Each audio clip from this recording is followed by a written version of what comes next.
Давайте, будемо починати. So let's begin. Доброго ранку. Good morning, dear ladies and gentlemen.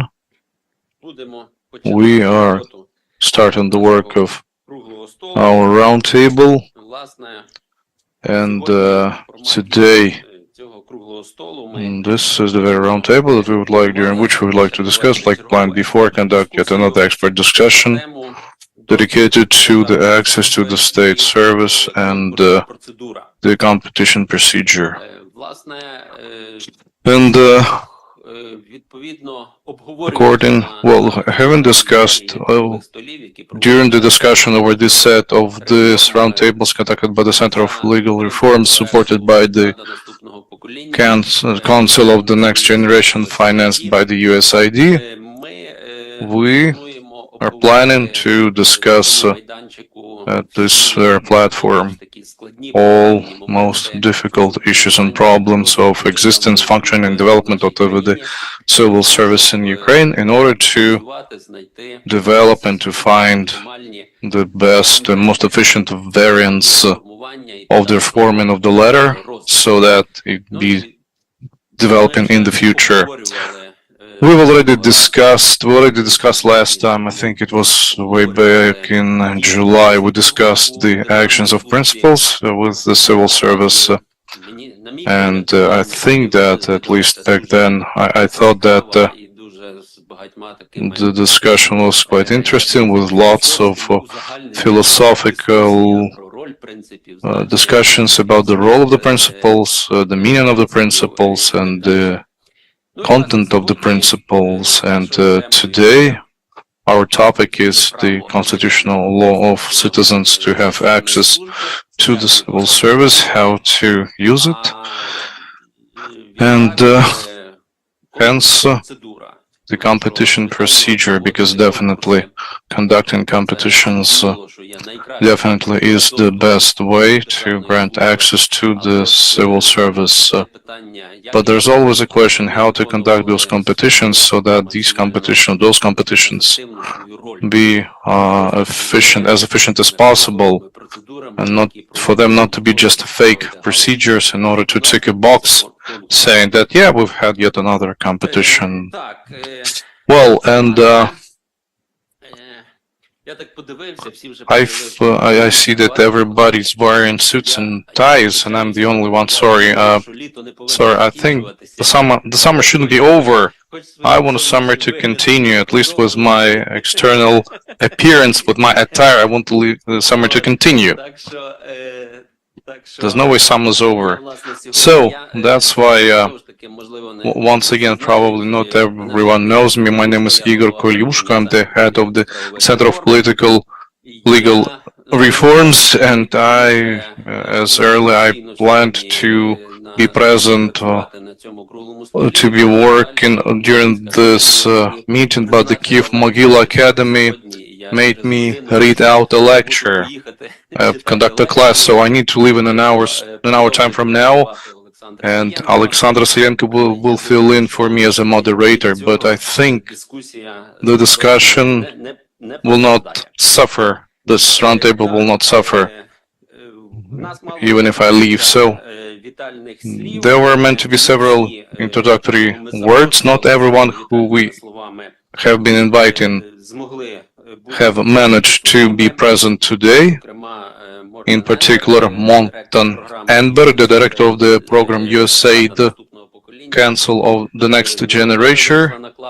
So he's got another event happening right now, even as we speak. So I've already expressed the words of gratitude to our donors and sponsors, with the help of who we are capable of being here today, working here. And definitely, as usual, at the very beginning, it's worth mentioning and express gratitude to the armed forces of Ukraine who protect our independence and territorial integrity, and they let us work, reforming, doing all the necessary efforts in information and Euro integration. And вітального слова. So I'd like to give the microphone for the introductory word to the representatives of the European Union in Ukraine, Asiera Santilana Luzuryaga. Yes, Dobry Ranok, thank you so much for the invitation. And first of all, congratulations to the Center for Policy and Legal Reforms for spearheading discussions on civil service reform within the civil service sector. I would like also to use the chance to thank also USAID, that is your supporter, that is our partner, for inviting us to participate here as well, plus the NACS, that is one of our beneficiaries and colleagues, let's say, work together on this public administration reform. Well, this is not the first time that you are organizing such events and this type of discussions, emphasizing the critical role that civil society plays in public administration and civil service reforms. Civil society's role is indispensable, not only as watchdogs, ensuring transparency and accountability, but also as a catalyst for innovative and out-of-the-box thinking, providing public administration with valuable insight. Today's discussion focuses on a fundamental aspect of civil service, the recruitment and selection of public officials. This area stands at the heart of modernization of any civil service, in particular the civil service in Ukraine. Yet it has been overlooked for many years for various reasons. Of course, of the war, but there are also political reasons, and some of them also practical reasons. As you know, transparent, open, and merit-based competitions are fundamental principles of the European public administration. While different methods do this, as demonstrated by the different systems that exist within the European Union member state and also within the European Commission and institutions, in practice, they all share a common ground. Competitions are conducted transparently, openly, and based on merit. The principles of openness, transparency, and merit do not imply that every position must be open to external competition. It's also something to think about. In fact, some EU countries prioritize internal competitions within the civil service, depending on their broader human resource management strategies. The decision to advertise a position externally or to keep it internally is often driven by a specific workforce planning goals, such as promoting internal mobility, retaining talent, or developing existing staff. All of them are legitimate reasons for organizing internal competitions. Moreover, the principle of merit-based election, to be honest, does not eliminate political influence entirely, particularly when it comes to senior positions. The higher up the hierarchical ladder, the greater the likelihood that political consideration will play a role in the final decision. However, it is key that only professionally qualified candidates should make it to the final stage of the selection, even if the final choice is influenced by political factors. Let me be clear. Ukraine should not think of merit-based recruitment and selection as something that needs to be implemented only for the EU accession process. First and foremost, it is about making Ukraine's civil service an attractive and respected employer. Ukraine is facing many challenges and holds a very ambitious agenda for the future. And without a trusted professionally skilled and stable service, it will be much harder to address these challenges and achieve your goals, not ours, the EU, but your goals. Therefore, it is important to view competitions and modern human resources practices in general not as a cost or burden, but as an investment. Simply reinstating formal competitions is not sufficient. The procedures need to be modernized to reflect the best practices used by top employers in Ukraine, while still ensuring openness, transparency, and merit. Ukraine should identify the skill gaps within the civil service and work on diversifying the talent pool to better meet the Ukraine's needs. This means collaborating with universities and engaging young people to help build a future-ready civil service, among others. But this means also to do a mapping of which are the skills that you already have in the civil service and let them grow and promote them. Yeah? The EU is ready to support Ukraine on this path.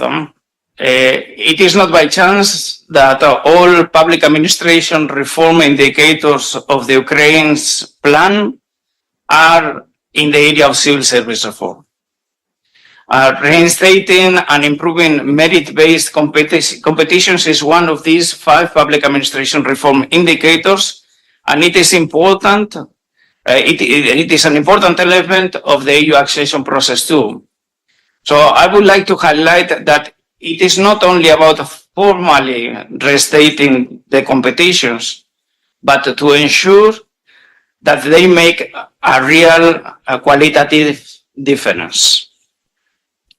And please let me remember that one of the indicators, the one on legislation, should be ready for the first quarter of 2025. So it means the next 8 or 9 months.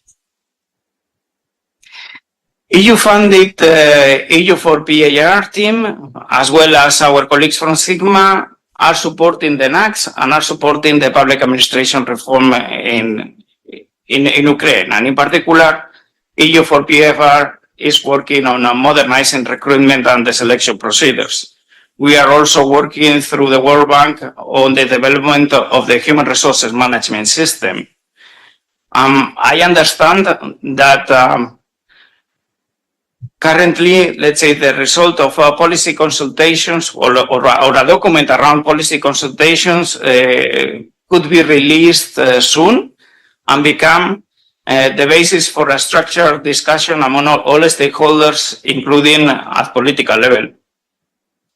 In this case, it is important that the vision for these future procedures should be openly discussed with all stakeholders, and that the reform agenda receives political endorsement before any legal acts are developed and adopted. Otherwise, there is a risk of focusing on legislative changes without driving through reform. These days, we are preparing the public administration screening within the process of European integration. In fact, the screening, the bilateral heading will be in less than 1 month, like in 2-3 weeks, the 9th of October. We are working with the different representatives from the Ukraine team that are going to be defending the public administration reform in Brussels. The number of comments that I made during the presentation might become questions in Brussels. Most probably there will be questions in Brussels. So this is something important for you to understand, that reforms are needed, that we will ask for those reforms, and that we are looking for concrete answers, and if it's possible, when possible, even concrete timing. So let me just finalize in thanking not only you, but also the civil service of Ukraine and the civil society, but in particular the civil service for the efforts that they are putting these days, in particular for the preparation of the screening exercise, because at the end of the day is the civil service the one that is going to implement the different decisions that are going to be taken. The EU to finalize, the EU is here to support Ukraine in ensuring that your civil service becomes a modern, trusted, attractive, and effective institution. And once again, thank you for the invitation, and Slava Ukraini. Героям слава. Дякуємо за добрі такі цілеспрямовуючі. Glory to heroes, thank you for this very proper words to start this discussion. Indeed, we are now going through an important period. It will be just in 2 weeks. It's on the 9th October, as it was mentioned, negotiations with regard to public administration will start in Brussels. Our understanding is that right now our government is getting prepared for these negotiations. Well, we have not been invited to participate on this subject matter. Well, in other subject matters, our center is invited to consult, although public administration reform seems a bit strange for me, because we have well-experienced experts, but the government say, well, thank you, we can do it at our own. We'll wait indeed. It will be very interesting to see the answers to the questions that will be asked in Brussels. So in one word, it's a really interesting period in our life.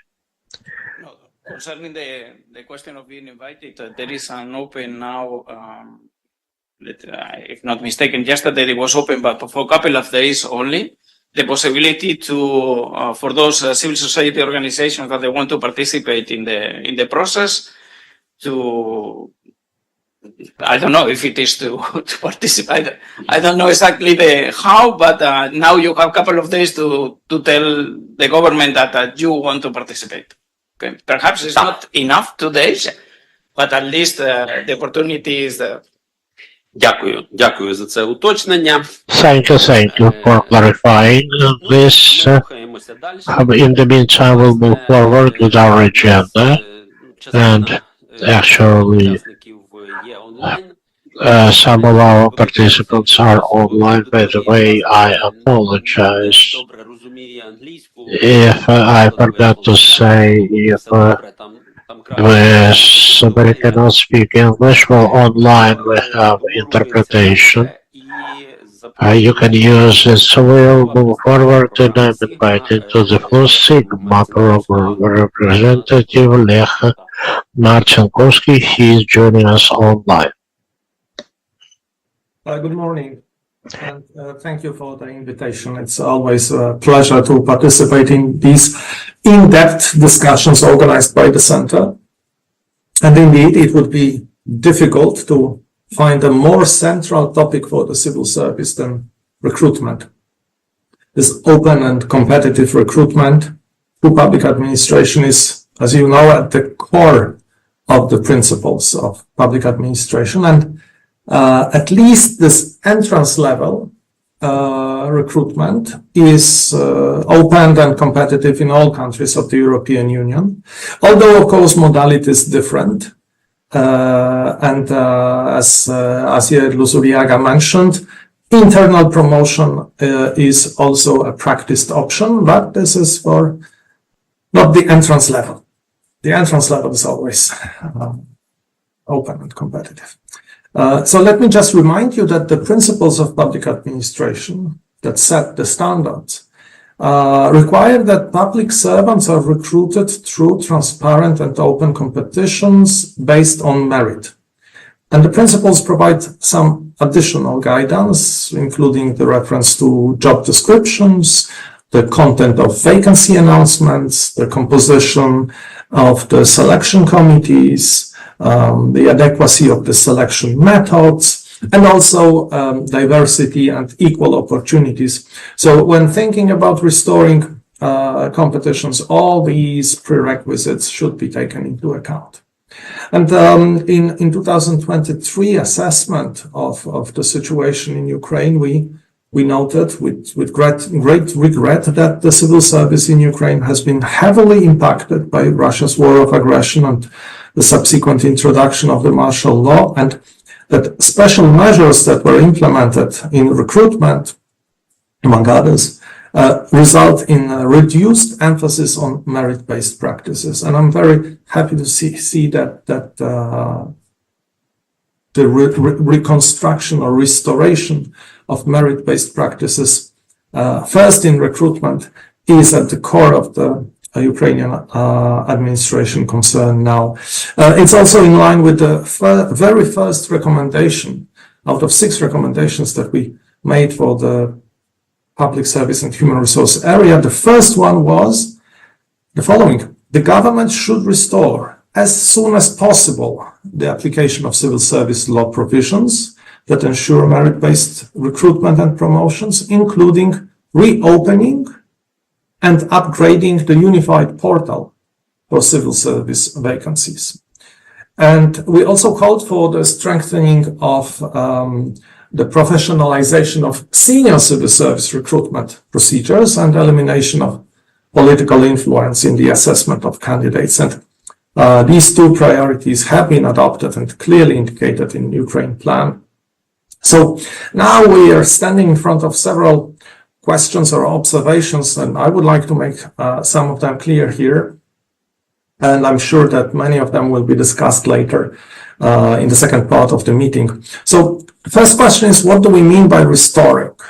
Is it just getting back to what was in place before February 2022, or do we want to improve or maybe even significantly change the approaches and procedures? And this is possible.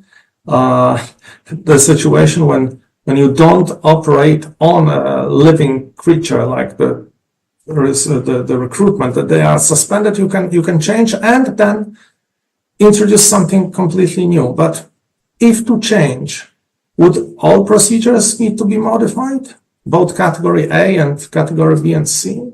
And to what extent should these procedures be centralized or decentralized, standardized or specialized? I'm looking forward very much to this conceptual paper, because this is where these questions should be answered. How to make the unified portal for civil service vacancies operational? Should it be just a point of information, or should it be part of the procedure with semi-automatic selection of candidates? And what is the impact of opening the portal for vacant positions in local self-government administration? Could this portal be open even further for the administration of the parliament staff, for example? The next question to discuss is, what are the security conditions that would allow you to publicly and centrally inform about the vacancies? Many of these vacancies that are not on the portal are indeed announced through social media or other sources, because the HR units of institutions in Ukraine do recruit staff. So what are the lessons learned by these HR units that have been recruiting staff over the last 2 years without the central portal or without regular competitions? Finally, last but not least, how to avoid a situation when the first wave of open recruitments are organized only to reconfirm civil servants appointed to these positions without competitions and who are already occupying these positions. And this is a lesson learned from COVID-19, where also the recruitment were suspended, the competitions were suspended and then reinstalled. So just like my colleague from the EU delegation mentioned, Sigma is, of course, at the disposal of the Ukrainian authorities in both conceptual and operational phase of this crucial project. I'm looking forward to this discussion today and to collaboration with you. Thank you very much. Дякую. Thank you very much, Mr. Marcinkovsky. And as far as I understand, the representatives of the Parliament and the Secretary of the Cabinet Minister, they're not present here. They are preparing for the negotiations, I guess. And so we can go over to the very discussion. I would like to give the microphone to Oleksandr Sayenko for further moderating of this meeting, and please continue. Thank you very much, dear colleagues. According to the agenda, we've got 2 speeches from our colleagues. I would like to give the microphone to Andriy Zabolotny, who will briefly tell you what's there going on with the competition procedure, the current state of affairs, and the proposals, how we would see what are the first steps to be done in order to restore the competition procedure. Thank you very much, Oleksandr Sergeyevich, and dear participants of the expert discussion. Good afternoon, everyone. And since our colleagues and I have been working the topic for many years, I would start with the history of the competition. There's a concise presentation. There's one slide. If we may please put it on the screen. Thank you very much. So you see the slide on the screen so that you better understand everything. In the 1990s, following the gaining of the independence, there were competitions held, but not to fill all the positions, not for the top positions, but there were some. The first law on state service in 1993, so 50-50 was the approach. So by means of competition was 50 or through another procedure foreseen by the Cabinet of Ministers. So another procedure back then was the appointing following the internship, appointing from the staff stock, taking person from one position to the other, and the compilation of the state academy adjacent to the presidential office, which was a plus. But 50% meant competition through the testing, announcement, and interviews. In 2000s, the things remained the same, only following the adoption of the second law on the civil service in 2015. In the new edition of the latter, along with our European colleagues and along with Sigma, and it happened after the drastic changes in our country following the Revolution of Dignity, based on European principles, based on the merit. 100% of the vacancies needed a competition. There was a pause, there was a halt, and this is what Mr. Marcinkovsky has said. During the COVID, everything was put on hold, and we were criticized back then, saying that Ukraine was the only country in the world that stopped competition for the duration of the pandemic. Though there were we had reasons for that, and we kind of took the opportunity to appoint without competition, but to restore everything, we were blamed for that. But when the pandemics went down, it was hard to rebuild the competitions, and it was only after the second voting in the parliament that the competition was brought back. So we've been there, we've done there, and we knew how difficult it was, and it is. Ever since 2022, ever since the beginning of the full scale in the war, in May, the competitions put to hold because of the situation in the country, threats from different parts, and the civil administration buildings are being hit by the Russian rockets, and a lot of people abandoned their houses. And it was clear back then the citizens of Ukraine didn't care for the competitions, and gathering competition committees at state buildings was a challenge. Now, because of the armed forces of Ukraine, things are different. A lot of people returned, We're training students. Students got diplomas of bachelor and magister, and there's a major on public administration at universities. There's a state request, and there's money paid by the parents so that there's children study, but it's difficult to find a job once you got the university diploma. They worry that, again, you need to be connected to somebody, you know, to be granted a good work. Why? It's 1% as of 2024.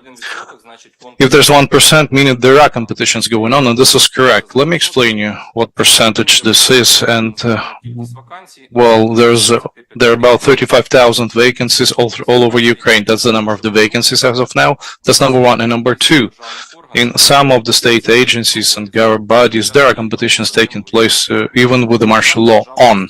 And to fill in the vacancies of civil service and some others having to do with the governance of the state. To give you a good competition, examples of good competition is the centralized executive bodies and some other state agencies, the activity of which is regulated by special law. And it says that only competition is grounds to fill in the vacancy. Let's recall that all through 2023-2024, by means of competition, there have been appointed at least 4 heads of the state agencies of anti-corruption network. Those were competitions. The competitions are held to fill in the prosecutor's office of the Anticorruption Bureau and some other. So 50 judges of courts of appeals, those were the vacancies. And there was an event at the UKRN forum, and it was publicly announced. And the judges of the Constitutional Court, there's competition, and the judges have been appointed. The Chamber of have also been selected by the parliament. So it's not 1 or 2 vacancies. There are lots of vacancies filled in through the competition.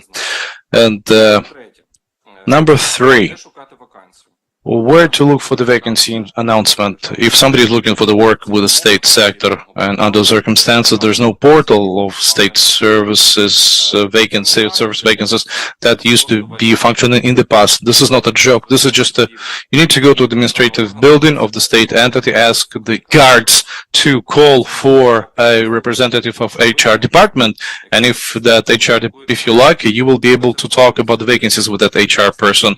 But this is not convenient. On the website, you see different versions, and again, here we're talking about, you know, being connected, you know, knowing somebody. So I'm not going to talk about this. We know what we're talking about. But again, another is job portals. These are posts on social mass media and websites of the state authorities, which contain some vacancy announcements. But out of thousands of state authorities, of legal entities, of the number is very low of those who are publish announcements or looking openly for the people to fill in the vacancies that they have. So definitely we see that the campaign of selecting the personnel is not stable, although there is a staff hunger, as we hear it from time to time. Number 4.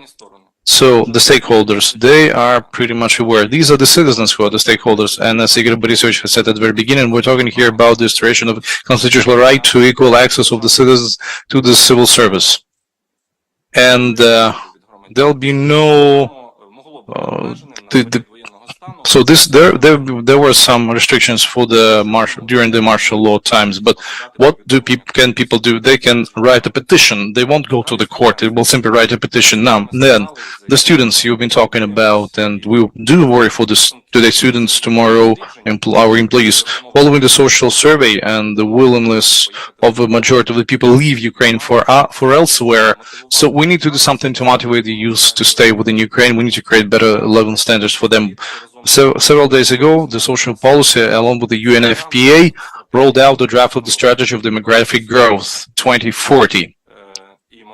And probably the bringing back of the competition is something that's got to be done as soon as possible, because 2040 is a long way from now, and young people those who are young today, they will not be young.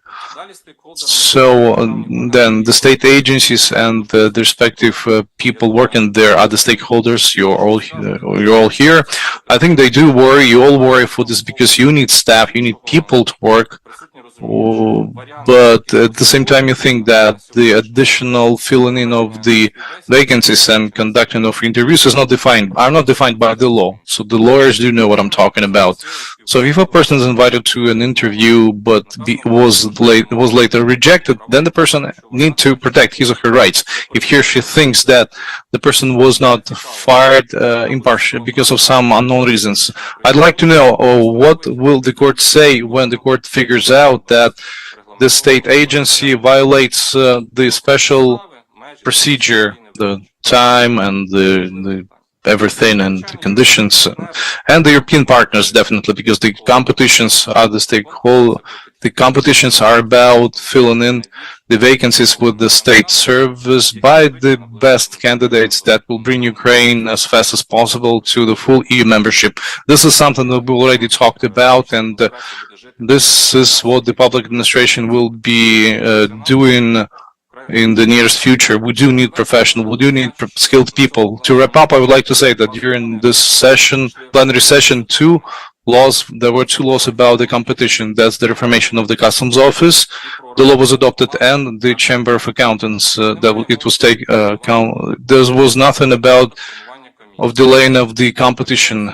It was about setting up the commission, and there should be some logics, and we see that the competition should be brought back within the territories, except for the territories where there's hostilities or the territories that are temporarily occupied by the enemy. So that is in the law of the reintegration. That's the legal basis in order to separate what is allowed from what is not allowed. You need to make the decision. You might need to make a law, and then you need to help us to bring the portal back, simplify the competition, and start the process. This is what the EU people have said, and submitting a request through a portal is not safe, because safety is on everybody's mind. Testing an interview online is possible, it is safe.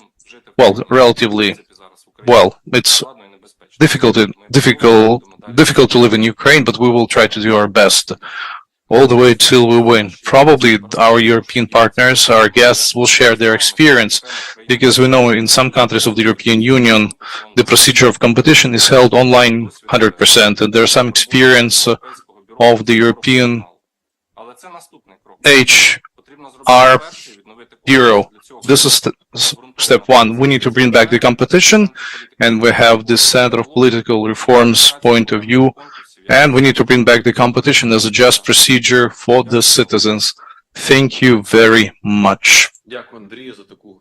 Thank you very much, Andriy, for this detailed speech and presentation and analysis of the current state of affairs. On my side, I would like to add that since there's no political vision or will on bringing back the competition, we see that there are some isolated decisions taken here and there, like the ones that we have with the customs service. We have certain competition procedures and it's not centralized. The more we postpone this reinstatement decision, the more exceptions will be implemented by the public authority, which certainly will generate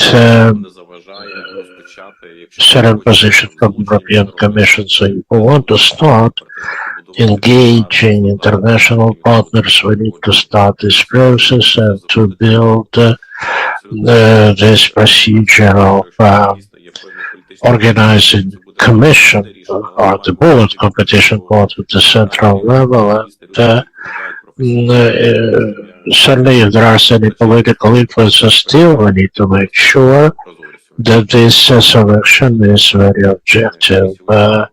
So I think the Commission for the High Court of Public Service needs to be created, and we need to start these procedures, competitive procedures from the central level. Plus, we know that we have this unified portal available, that needs to be relaunched, many other procedures that have to be reinitiated. So we already have a number of tools to reinstate the competitions.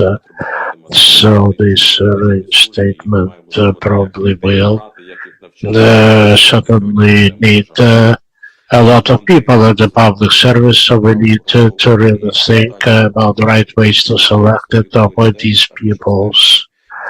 And now I'd like to offer the floor to Viktoria and Derets, the experts from the Center of Political Reforms, and she will also shed light on these problems. Esteemed participants of our discussion, access to civil service on competitive basis, this is one of the elements of the law of public service adopted in 2015, but unfortunately, actually the competitive selection was used for during 16 months only, and first it was because of pandemic, and then the martial law actually postponed, and the result was that the most professional candidates were not selected, and I think this is very threatening trend. According to Article 38 of the Constitution of Ukraine, any limitations on the rights of citizens are possible during the martial law, but probably now it's not the right time to implement this restriction. Yes, with the beginning of the war, indeed, this decision was justified, and of course there were bombardments, intensive bombardments. The buildings of public administrations were under attack, so it was not safe. But now the competition processes are quite possible for most of the public service authorities, except for the territories of warfare and maybe any adjacent territories. Plus, according to Sigma, a public authority is supposed to use temporary employment where it is well justified and grounded. So, actually, now this approach is not necessarily fully justified, so there is a need to reinstate the competitive selection for civil service. Also, I'd like to remind you about positive sides of the competition. They important for both the state and the citizens. And most of these features were actually developed during the peacetime, and they were designed for peacetime, but even under martial law, these features even are more important than during the peacetime. Speaking about the interests of the citizens, of course, as my colleague says, there is clear demand for competitive selection because for the citizens, this is the only way to be appointed without having any so-called connections. Plus, competitive selection means objectivity and hope that the candidate will be assessed from the point of view of their skills, ability to react, to find the way out of crisis situations, etc. And also for the citizens, competition is an incentive for self-development and professional development. Say, those who failed during the selection will try to find the reasons why and to improve themselves. So the government needs to undertake not only the obligation to establish by law this right to access to public service, but also the ways how this right can be implemented. And the right to the public service combines two interests. First, that's the public interest from the side of the state, because we're talking here about public administration and the personal private interest of a citizen who would like to take part in running the governmental affairs. And this right to civil service and the right to equal access to civil service are different notions. The right to access civil service clearly establishes requirements for potential candidates, including restrictions for those who cannot do that. So now our right to civil service is not limited at all, but the right to equal access to civil service means that all the citizens meeting criteria have the right to hold certain positions, so that's equal access for those who meet the requirements. So this the right needs to be ensured, and I think we still have problem with that because it includes limitations, but ensuring equal access to civil service is one of the principles established by the law on civil service. It consists of two components. One is anti-discriminative component, and we will not discuss it today. And the second is equality, which is not related to discrimination. And this component, as we believe, has a problem now because when equal access is limited based on objective reasons, they are justified. But we believe that today this objective justification for postponing or suspending the competition has no grounds. Also, there are positive sides of competition for the state.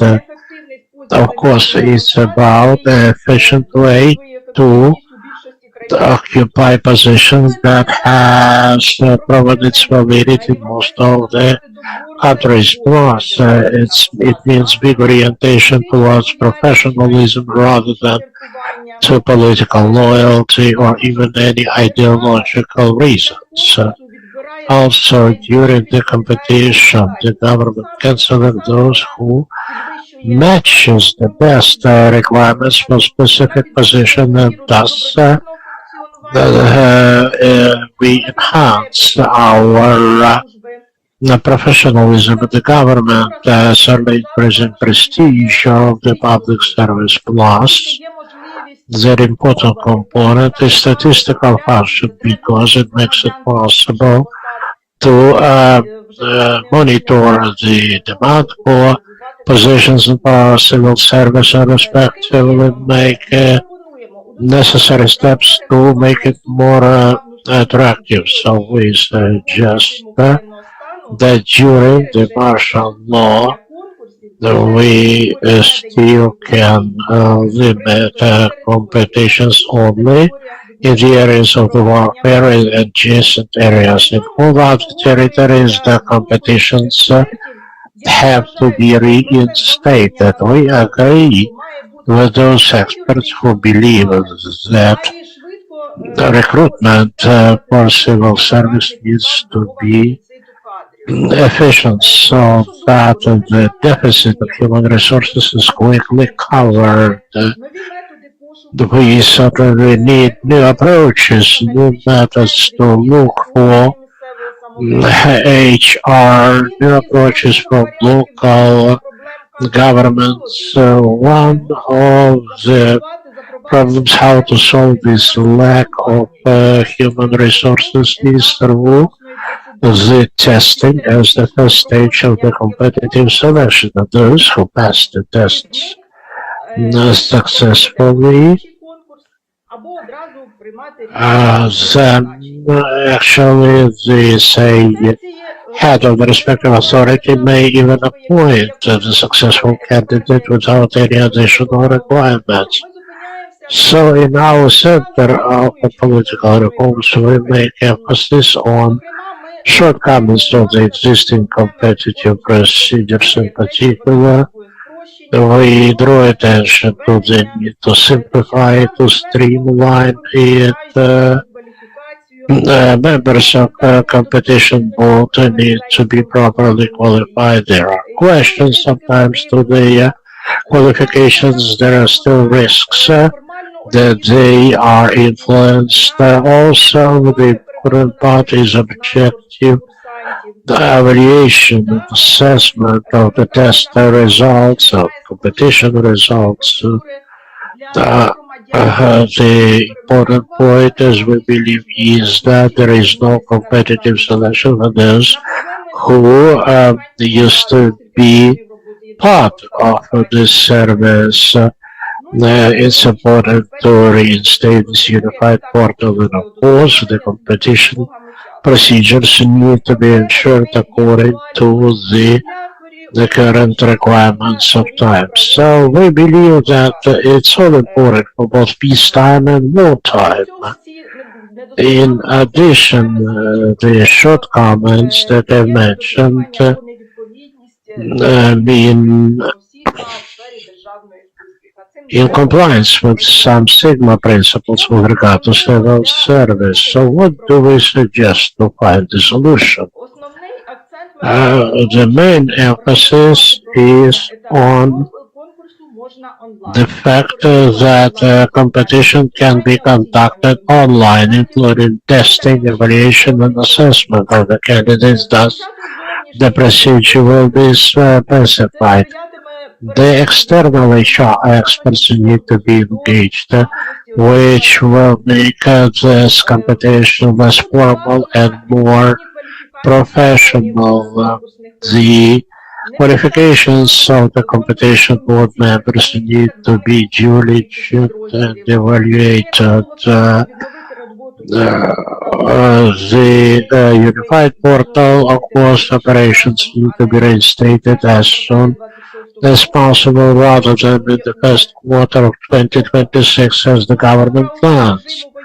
So during the martial law, it is important to optimize not only legal support to competitive competition procedure, but also to ensure proper details of its stages, using to the maximum extent possible the online tools. Thank you for your attention. Thank you, Victoria. Let's move forward. We'll have another presentation online and we'll give the floor to the participants here in the room. In particular, we have representative of UKOPA, who are very efficient in supporting the reform of public administration in Ukraine. So I suggest the representative say a couple of words. Thank you, Oleksandr. Thank you indeed for inviting me. As usual, it's a great pleasure. I'm looking forward to our discussion. Unfortunately, I couldn't be with you offline because I had some other arrangements, but still we have online option, and that's great. What I want to say, it's three aspects. So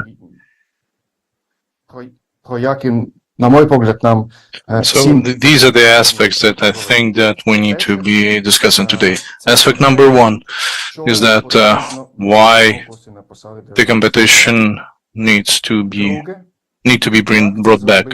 Number two, how to do it so that this does not try to use the word profanation, so it doesn't turn to profanation. And about what are our next steps? What do we need to do? What we have to do next once the competition's brought back? So for everything to be work efficiently. Let me start from the very beginning. So the arguments, why I think from my expert point of view, why the competition need to be brought back to fill in the vacancies with the civil service. Let me start with the fact that It is important for us to renounce, to drop this notion and the argument that competitions have got to be revived because this is the requirement of the European integration, and this is something that Ukraine has to fulfill. I think it is important to renounce this notion. Let me explain why. So in this very room, in this Zoom space and in your audience, some of us are still, well, some of us know each other pretty well, and those who we know well, you know that I'm all for critical thinking and reflecting. I always ask myself, with regard to the competitions, what are we doing wrong? Why?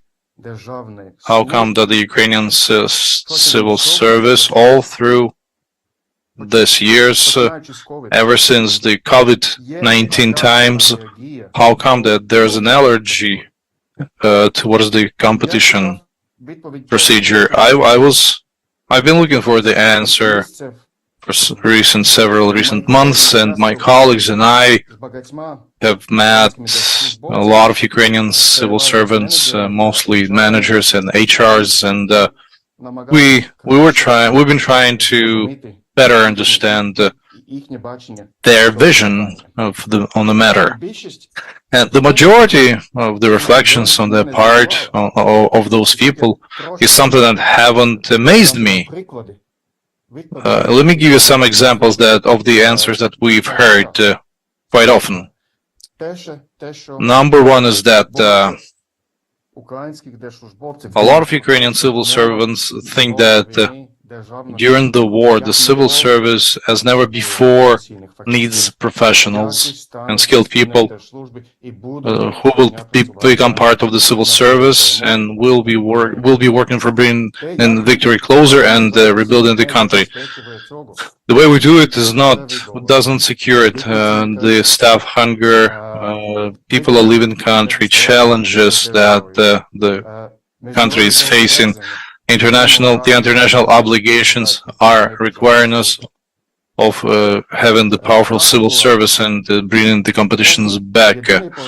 There's also been a thought that the unified portal, while it's not functioning, the candidates on the market have no opportunity to see all the vacancies for the civil service. Yes, there are some competitions going on in some of the entities, but the candidates are limited in seeing opportunities that the civil service has got to offer, and these candidates have no chance to compare this job offers provided by the private sector. This is a challenge. As one of the colleagues of mine, civil servant, has said, the one that I've been talking about this, so we're shooting our leg. We're shooting into our foot or into our leg, and so the competition has been put to halt and this reduces the trust on the part of the society towards the civil service. And the trust is not something abstract when we are talking about the state as an employer. Without trust, the state has no chances at all to fight staff hunger and compete for the talents with the private sector of economy on the job market, employment market. By the way, this has been mentioned, what I've just said has been mentioned in our project UFA Park, the All Ukrainian Sociology Survey that we conducted late last year, and in this survey we saw two things. 86% of the respondents think to be important the selection to fill in the vacancies be transparent. Only 29 think that now this is secured, the transparency and clearness how people selected to fill in the vacancies. This is one of the explanation of the paradox that we have seen in this survey. If we compare 2021 versus 2023, the positive assessment of the civil service on the part of the population has grown from 8 to 30%, 30. But what is important, the interest to join the civil service over this period of time decreased from 20 to 16%, 16. So this is about trust. And to summarize all this, I do like the idea that Alsia has been talking about representing the European Union when he has been saying that it's time to begin the competition on the trust, not as an investment, but as a value. I think this is a win-win philosophy, unlike the current lose reality.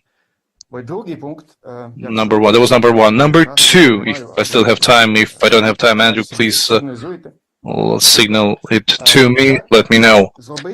How to make that a new procedure be efficient, effective, how to go back to the transparent and open and meritocratic system, which is not only on paper, but actually something we can see in real life. How to make the new system not extremely complicated, burdensome for the civil service, which is not our object, Our objective is make it easy to understand. So I've got lots of concerns and thoughts, but we need to separate the discussion about category A from the discussion on the other two categories. These two groups have different problems when we're talking about competitions. So if to merge them into one discussion, if we merge them into one discussion, we risk that the majority of civil servants will be hostages 200 plus of the positions of the category A. Category A has got some peculiar problems with solutions that are different from the other group, and I think this is the topic of totally different in-depth discussion, probably on the level of Chatham House. Now, speaking about the other two categories, I think that the new process, the new procedure should be developed through the dialogue with the main users and beneficiaries of this very process. So the candidates, the HR staff in the group, departments, and the leads of the bodies who are looking for people to fill in the vacancies that they have. We need to analyze their needs and expectations with regard to the new procedure and not center the discussion on our traditional professional environment only. And as of now, the discussion is not for the lawyers.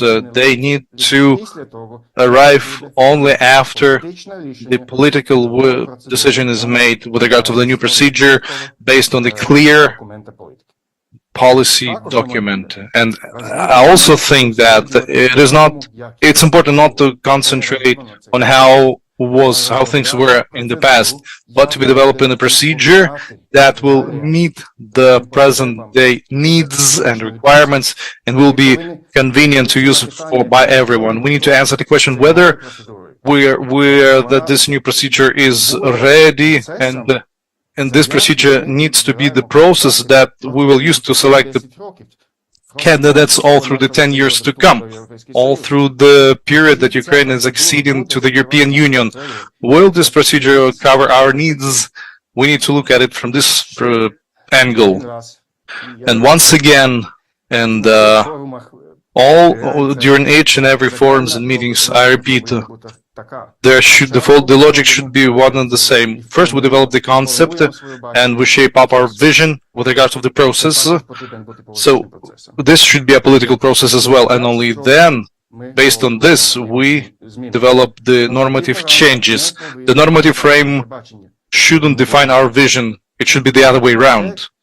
And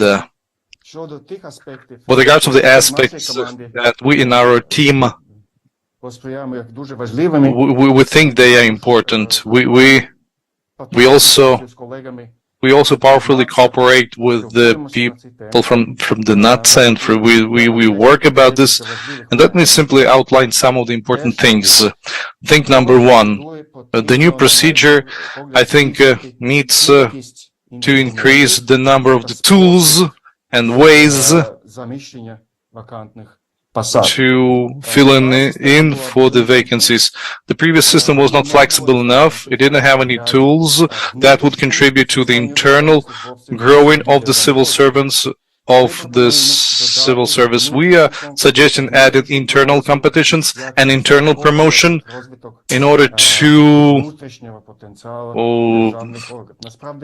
kick the development of the internal skills. This is done with the public service, business circles.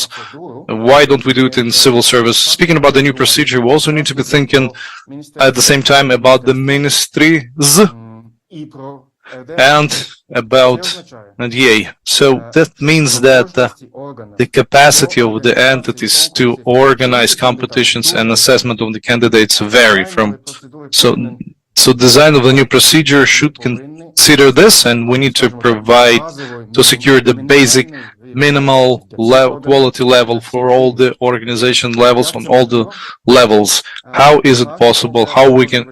We think it can be done by creating of unified approaches to defining the requirements of the competences of the candidates, depending on the level of the position and the professional skills and knowledges, like the new families of positions which are currently introduced. And this will allow producing a joint assessment that the entities may use on different levels. The questionnaire is based on the competence of competences, the questions of professional knowledge and case solution, case things, and so on and so forth. And you can also let the entities have an ability to adjust these requirements and to use additional tools of checking the candidates if there's a need and if there's a capacity of doing so. But we need to secure the minimal level of quality for everyone, but not limiting the best, not limiting the leaders in using other modern HR tools.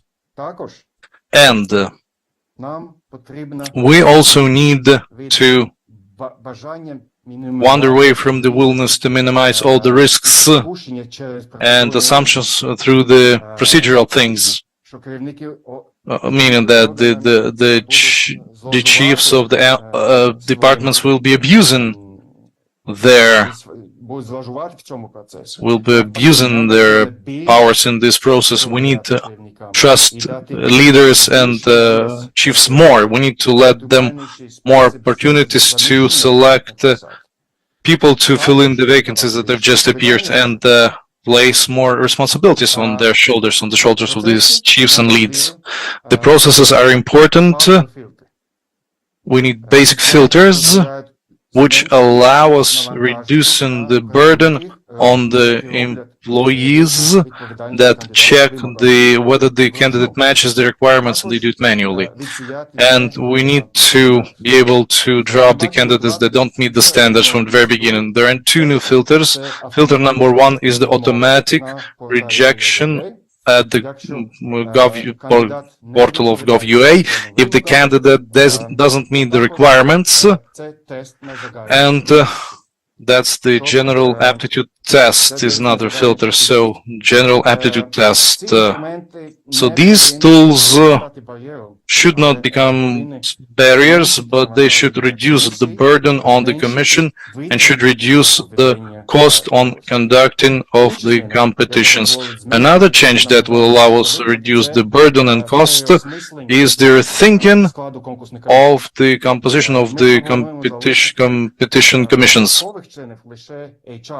I think the compulsory members of competition boards should be HR representatives. All other can be engaged by decision of the authority that is conducting the competition. Again, of course, with full responsibility of this authority. Also, the test for knowledge of the legislation is required. It's not efficient in the form that it has been done before. It does not filter the candidates and it does not add anything.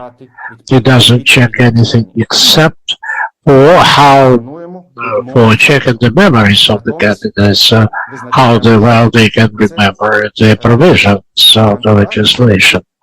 In the meantime, parallel, we need to make sure that the candidates have the right understanding of the law on civil service and the status of civil servants. So we suggest that all stages of the competition, the candidates will be informed about the restrictions and limitations of the civil servants, including the requirement for them to submit disclosure of the proceeds, and plus there should be a stage where the candidates receive the documents for familiarization and to confirm their understanding of the respective documents regulating civil service through the test. Then the next stage could be kind of interviews or any other types of tests. And the third block, which I will not talk a lot about, a very concise level, describe the next steps. The next important step is open discussion on what do we want to achieve and what we suggest, and the political decision describing our vision. Only then the legislation should be adopted. This should be a gradual process. Today we talk a lot about online tests. They are quite sophisticated technical things and they can cost a lot of work. Something can be started very quickly, but something can be implemented for the following years. But to do it, we need a general concept. Also, we need to reinstate this one-shop stop career.com.ua. The shop to have access for civil service. We need to see whether this portal will become operational immediately. Again, we should do it gradually, step by step, but it's very important point. I also mentioned that we need separate discussion with regard to category A, and I think this project will be successful only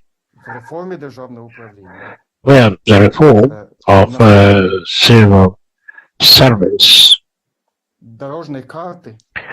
and the roadmap related to it includes a specific area and projects related to development of HR, the service including the training of respective specialists, etc.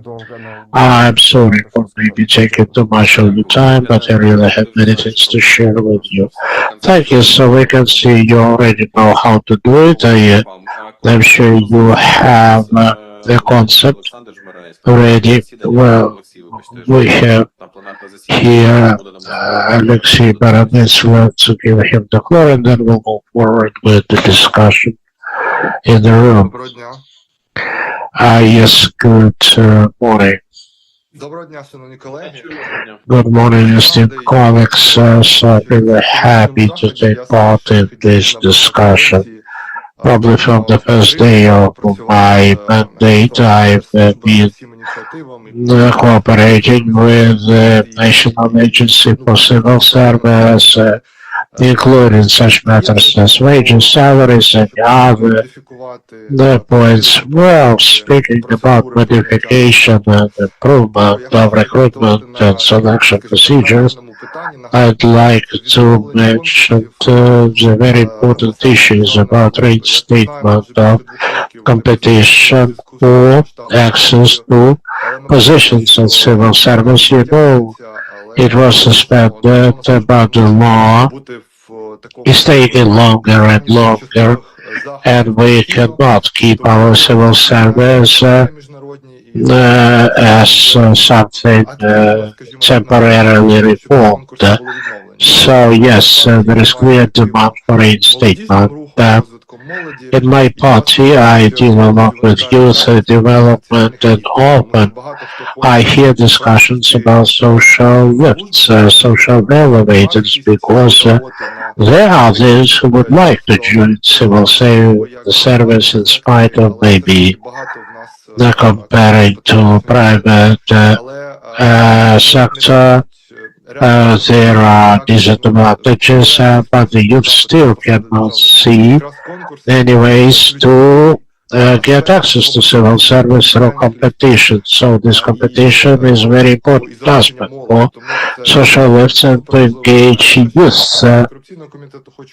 So as a part of Anticorruption Committee, I also would like to remind you about UN Convention against Corruption ratified by Ukraine, where we have Article 7 clearly stating that the state has to develop procedures of transparent selection for high categories of civil service. It's about competition again. So we have our story about reforming anti-corruption authorities like NABU, and ACK shows that transparent competitive selections play the key role in clearing the public authorities from cleaning them from corruption.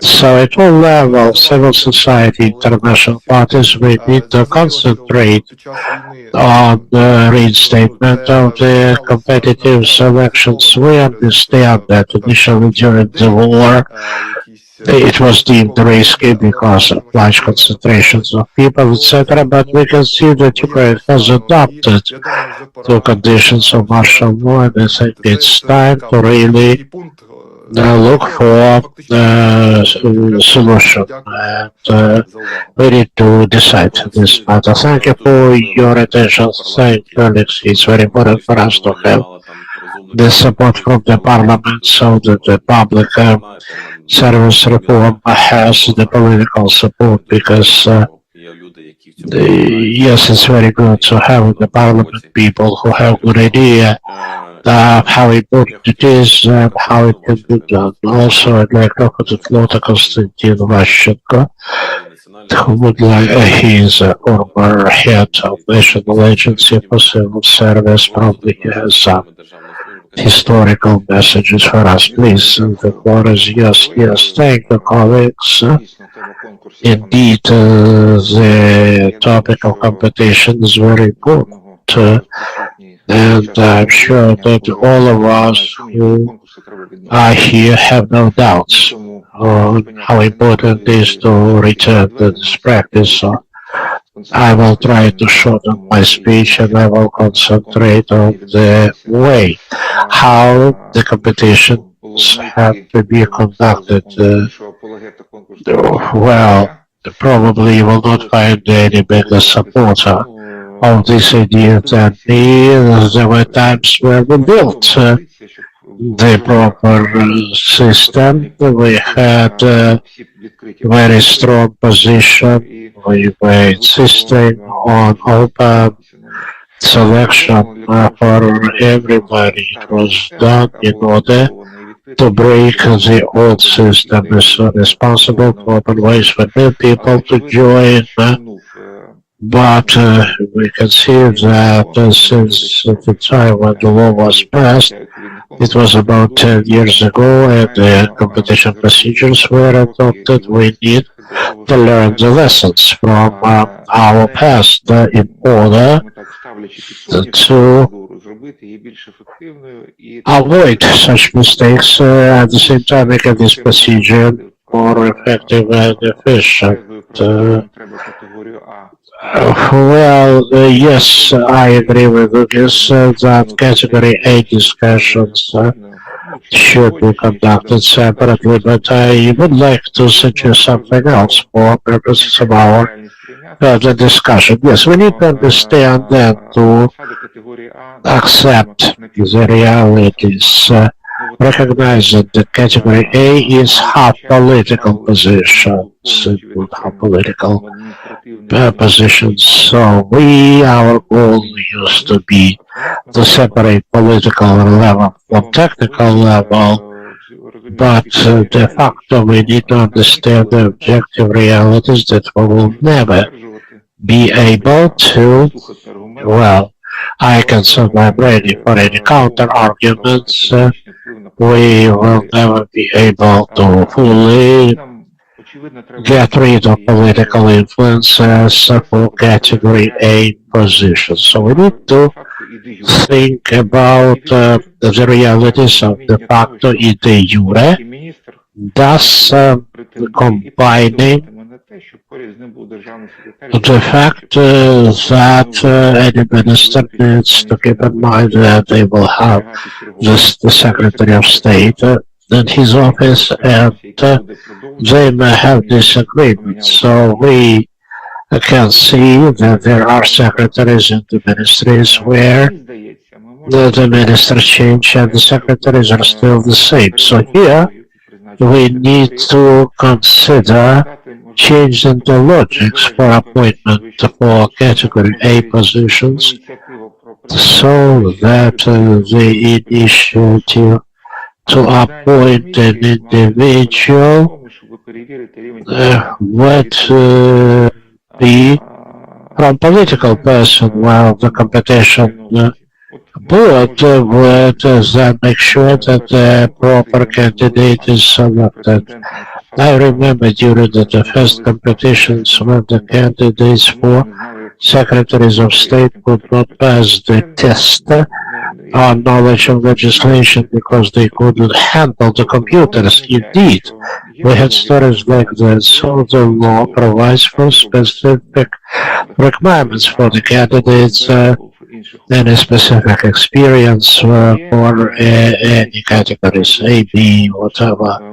So the test, the competition is to confirm the competencies. I don't think that the tests need to be cancelled. Any test actually is about ability to memorize, to remember something, whether we're talking about the general test for students or for driver license. There is nothing wrong about it because anybody who is in public service needs to keep in mind the constitutional provisions, anti-corruption conditions of the law, etc. Also, we need to keep such tools as the test for abstract thinking ability, situational tasks. So when I talk about changing the logic, that means that an individual who was proposed, let's say, by a minister for the position of Secretary of State should be able to get specific rating number of points and then undergo specific interview oriented towards checking the managerial competencies, analytical thinking, ability to manage public finances, etc. Then the decision of the board will mean that they support and they actually agree that the specific candidate matches meets the requirements, and that will be a solution of this dilemma half political status. Still, the procedure will be the selection of professionals for the civil service, because even if a minister suggests somebody who fails to meet such requirements, then the minister needs to find somebody else. Of course, that's a very initial idea that needs have the discussion. I think that will allow for reasonable compromise, allowing to avoid the situation where the winner of the competition is the favorite of the minister, but we need some safeguards preventing incompetent people to take this position for other categories. I do support the point of view of Javier in the concept, and I do support the fact that we need to make the competition system more flexible so that person be promoted in case he's got excellent grades. So within the boundaries of the category, at least one level up, and about it is for the idea that we need to separate and introduce two systems of competitions, the internal competitions and the external competition.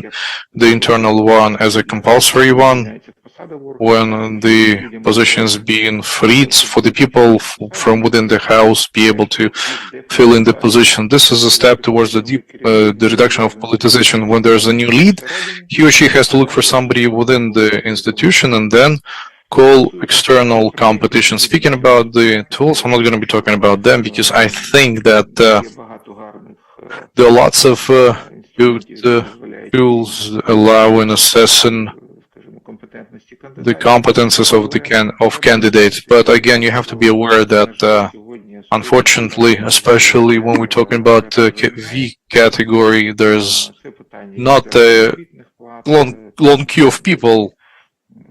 We're talking here about the salaries. The reasons are the salaries, and the reasons are the situation, the stability issues. But again, this is a topic for a separate discussion. Topic number one, competitions should be revived. There are no arguments that hamper us from reviving them. And number two, we need to develop the things that have got to do with the improvement of the very procedures so that we meet the Sigma requirements, especially when we're talking about category A, but at the same time, we need to be looking for the compromise that will enable to make these procedures not formal, but real ones. Thank you, Konstantin. Thank you for your thoughts and for what you've done and what you will be doing for the civil service, for your time. Let's go back to our audience from the virtual reality to the practical level. Maxim, let's start. Thank you very much, dear colleagues, for having invited me and for raising this very important topic. As usual, I would like to say that I do like this gap in between the reality happening at all the events that have got to do with information on the civil service and the reality which is happening beyond these doors, physically within the government and within other bodies and entities, because these seem to be two different worlds, two worlds apart. And I do like the words that Ugis have said, that we need to be looking at what there's currently happening. We need to we need to serve our ground, not the legal form, but we need to be guided by what we would like to attain.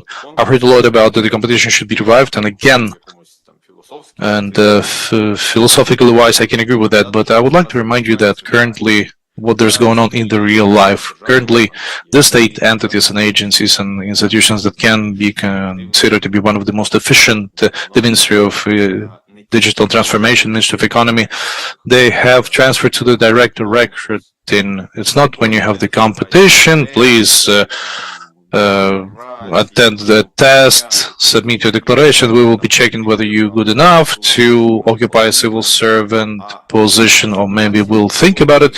Now, they skipped it at the expense of the donors.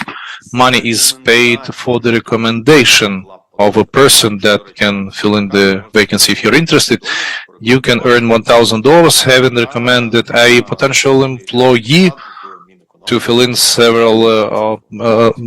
many vacancies at those two entities. So selection of the person to fill in the CDTO, this is not a public service position, but again, Konstantin has spoken about it. You've been right. Because this is similar to the category A, the semi-political one. The ministry within the Ministry of Economy, there was assigned at the beginning of this week or late last week. There was assigned a new person, and the person was assigned by means of direct recruiting. They had been looking for many months for the person who would agree to fill in this grade without any irony. It doesn't sound ironic. So this is very responsible and interesting, and even quite highly paid work if you take the governmental standards of payment. So I think everyone who is present here and online know that there are problems in selection of the staff, and these problems are huge. So in this list you have lots of donor people, non-governmental organizations sponsored by the donoring organizations, and I think that each of you know that you all have open vacancies and you suggesting salaries that are higher than the salaries at the state sector, and you're not requiring knowledge of laws, submitting declarations. You don't require anybody to attend the competitions, and majority of the donors have canceled these formal bureaucratic requirements on the number of the resumes that you have to put in one file to hire somebody. So finding a person, the person who has got 2 hands, 2 legs, person is willing to work, so you kiss the person, you bow in front of the person, and you make the person work. The person works for you. So I don't say that this is the perfect solution, but this is something that's meant for long term. So I'm just showing you what are the 2 different worlds that there are. What you have on the street and what we are talking here in this audience, as if the reviving of the competitions is something that hampers the flow of the people that otherwise would stream occupying the positions with the civil service. I would also like to say that there are even different thoughts within the very European delegation on the matter. Like this week, there was adopted draft law 6490 on the staff with the customs office. From my point of view, the public administration reform, and this is a breakthrough, a competition, open competition to fill in the position of a lead or the chief. Everybody should be welcoming this. So this is what we like, and this is the 9th VO. So from the point of view of the principles, so everything is the way the state service should work. So there's no political influence. Here we're talking about the competitions, but the customs offers, there are dozens competitions. You can run the competition, but then you need to coordinate the person to fill in the position with the Ministry of Finance. So with due respect to the Minister of Finance, but we're talking not about the personalities, we're talking about the principles. So competitions is on one level, but then the political coordination should happen, which is on the other level, so to say. So if you think that everybody within the European delegation and the EU delegation projects consider this to be something positive, consider this to be a reform, no, let me tell you that it's not true. Within the European delegation, there are lots of experts who say, like, look, the competitions definitely, theoretically, yes, it's good, but in real life, in this field, it's definitely not. Meaning that this is, once again, this is something that kind of makes me wonder, and what different projects taking care of different they have different ideas as well. Going back to our organization, the way we see this, so again, we say we're always pragmatic. The competitions, tests, different checks, recruiting, purchasing of PlayStation number 5 for the person to be happy. This is just a set of tools, which is not, they are not good or bad. You use them based on the situation on the labor market. IT, for example, in the past, the labor market was that people at the interview were asking where they will be given a PlayStation, you know, to play in their leisure time at the office be playing. This, well, you go to big IT companies, yes, this is what is happening at the IT companies, because the competition is very high for the people, for the potential employees, because these employees are of different background, and if you would like to put on them the requirement of wearing ties, suits, sitting straight in a chair, watching into the monitor, it doesn't work. You want to be efficient, you're looking for some, as an employer, you're looking for some tools to invite them, to engage them. In some other fields, the staff situation is different mechanisms, different mechanisms are used. Please be pragmatic, and there are tests, documents, and simply use the number of vacancies that we have and how the number of candidates we have to fill in these vacancies. What are capacities that we have to check the candidates, to run the test, to have an interview with the potential candidate? What competences do we have within the state civil service to conduct these interviews? And then we have, using this, we need to develop a set of tools that is needed at a very particular moment. Definitely, I fully agree with the point of view of Bugis with regard to the flexibility of the mechanism. In order for certain positions, yes, we do need to have competitions. For some other positions, we need recruiting only, or we need tests, we need to check, we need to conduct special background checks with the Secret Service and the Ministry of the Internal Affairs, because civil service is big and it's diverse, and there are different requirements towards the people working there. And let's, once again, I would like to tell you, please take into the consideration the reality, and not only the UN conventions or the general directives of the European Union, not knowing how they will be translated into the Ukrainian legislation. And this leads to the fact that we see what we see. So we have a civil service, not the most skilled ones. People are leaving. People go to the private sector. People go to donoring projects. And when we visit a minister or an MP, the very first request that you're asked is to create a reform support team or expert group, give us positions with higher salaries, better working conditions, that we can select people without any declarations that they have to submit. And the very basic ministries that we see, that people are quitting those simple ministries, going to work for other organizations or units, and which is a sign that we are doing something wrong. It's not just my emotions, but look at the statistics. And my words are backed up by the statistic information. So we need to change things the soonest possible. First, we need to concentrate on the not restoring the trust towards the civil service. It doesn't exist, this trust, and it doesn't exist not because we don't have competitions, or we don't have any other documents, and people are reading legislation and they are not satisfied. The civil service is substantially losing people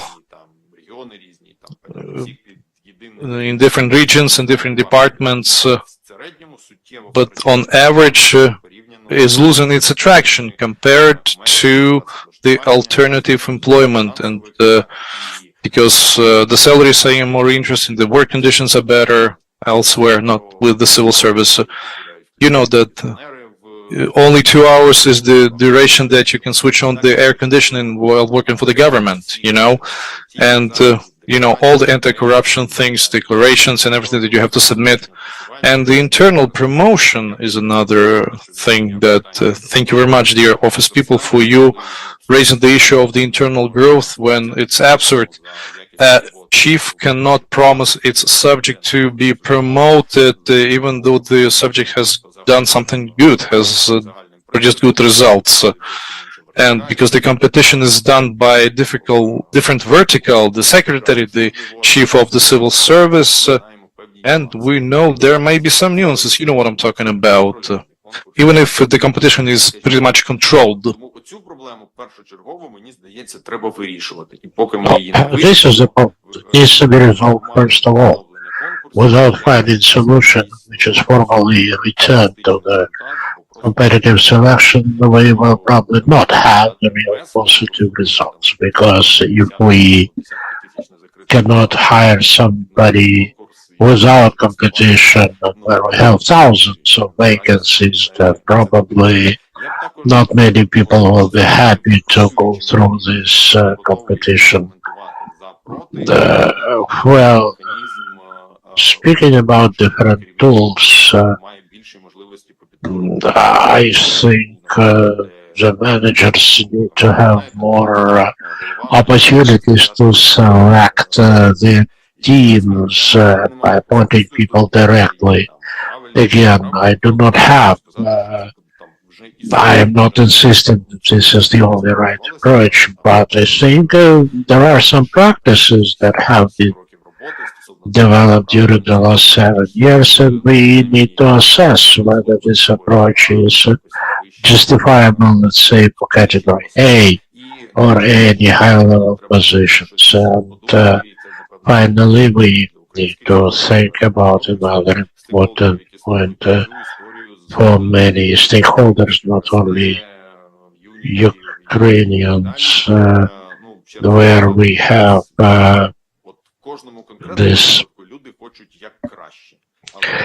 big variety of approaches. In most of the cases, the people want to make it as good as possible, but let's say the funding a civil service by the donors is not possible, but in fact, the real mechanisms created by donors compete against civil service.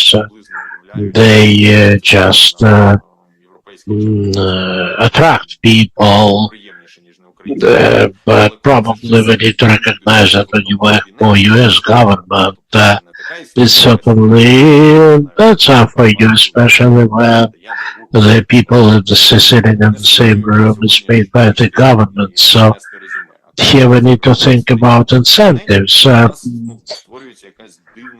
because otherwise we have kind of a funny situation. Necessarily we need to find funds, to find mechanisms how to attract people, how to compete against the donors, if I can say so. But certainly we need to think about any additives to salaries and wages to civil servants rather than tempting people to switch to employment by donors. So I think we need to really look at the variety of situations and combinations of tools that work better in order to make civil service more popular, more attractive, and to attract more people, competent people. And so we are talking about the merit-based approach. Of course, getting rid of politicization is the right thing to do, but we need to think about proper ways. Because let's say here we are talking about meritocratic approach, but if you go to say some recruitment portals, you'll see more technicalities. I don't want to really point fingers, but we need to somehow agree on the approaches and positions, because it looks like we were into different realities inside this room and outside this room. And certainly that does not help much in implementing proper reform. Well, thank you. Indeed, you mentioned fundamental problems of civil service. If we talk about civil service with European salaries, that was initial idea, but actually the situation went in the opposite direction. And the questions were to support the budget, Ukrainian budget by donors, Of course, salaries is very important factor, but it should not be the defining, decisive factor. So I don't suggest it as the only solution to get out of the situation. I'm thinking about the real problems for the ministers and other managers, and that's probably the question to our European partners. Because we have budget to pay salaries, let's discuss how it can be done in more efficient way. Because actually the situation can be when we offer to an individual better salary and remove him or her from the civil service. Yeah, probably the top three problems include not only salaries, it's about the PEP, approach to PEPs, the civil service culture as required, or even number of tasks that the civil servants or criteria the civil servants need to match, like say financial condition, etc. Yes, you can find ways to pay more. Our international partners would probably be able to find the ways, but there are many other factors that actually disincentivize people from going to civil service. Like last year, you remember there was a requirement for all civil service to work in their offices, including women who had to go to actually safer places. And I don't think the flexible solution was found, and thus we lost a big pool of people, potentially good people for civil service. I understand there are positions where you cannot work from home, but certainly there are positions where it is quite acceptable, and the manager, local manager, should have possibility for letting somebody to work remotely, because otherwise we're losing very experienced, well-trained people. Thank you, Maxim. Viktor Tymощuk, the floor is yours.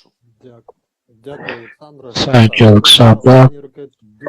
Yes, actually, during the recent year, I moved away from the civil service, but since I had some experience with that, I am always eager to return to discussion around these points.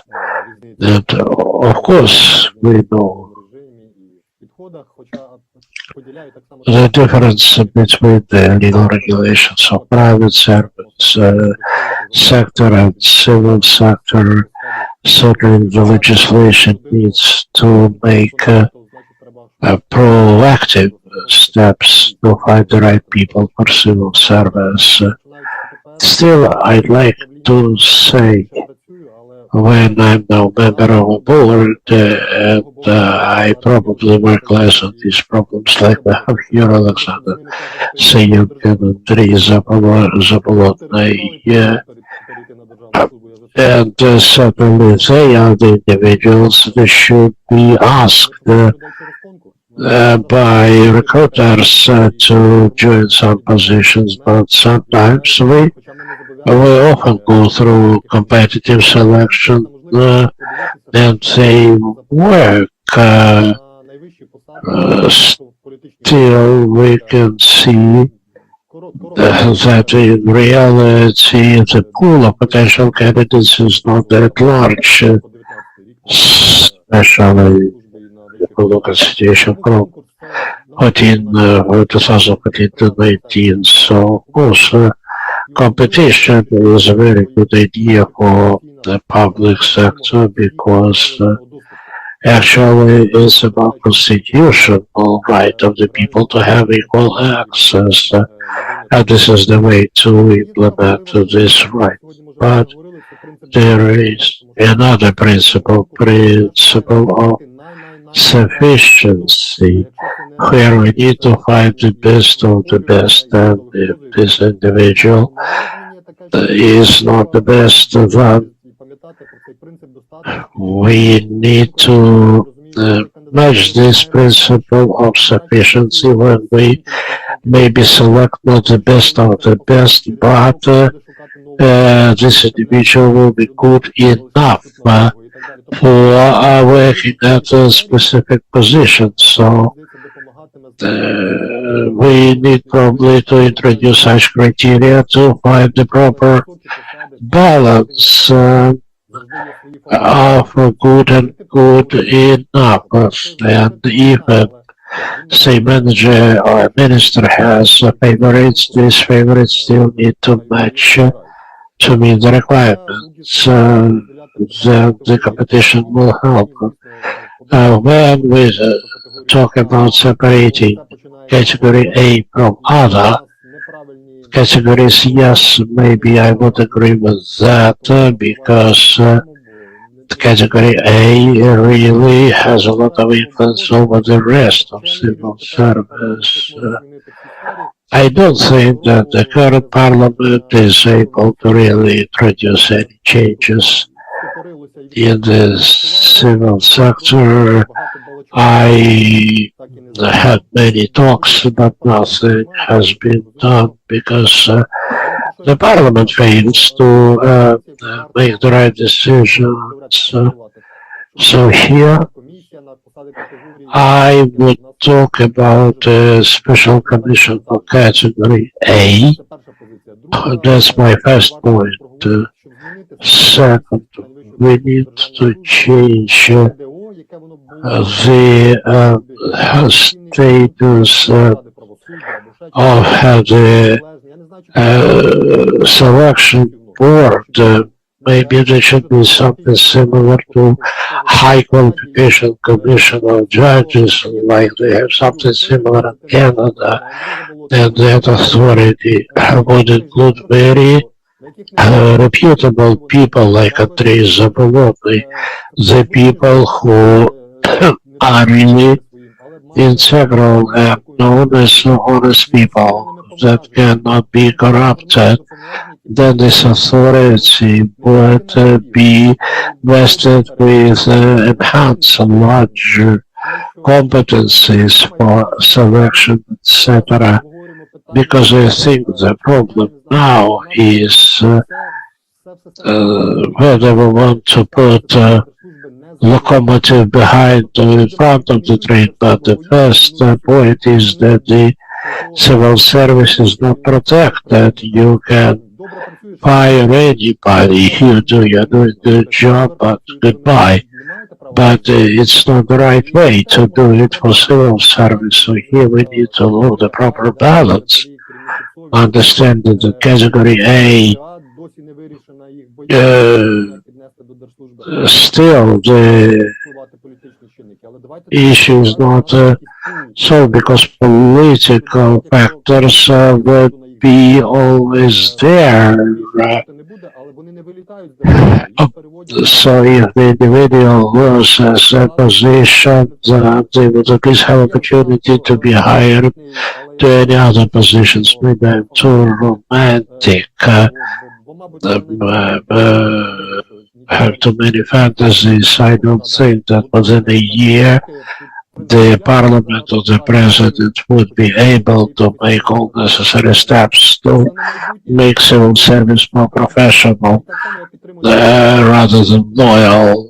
But we need to really discuss it and consider it, because certainly the competitive selection procedures need to be liberalized, and we should trust more to the top managers, because actually the idea that we based the civil service system is full distrust to them, although it should be contrary.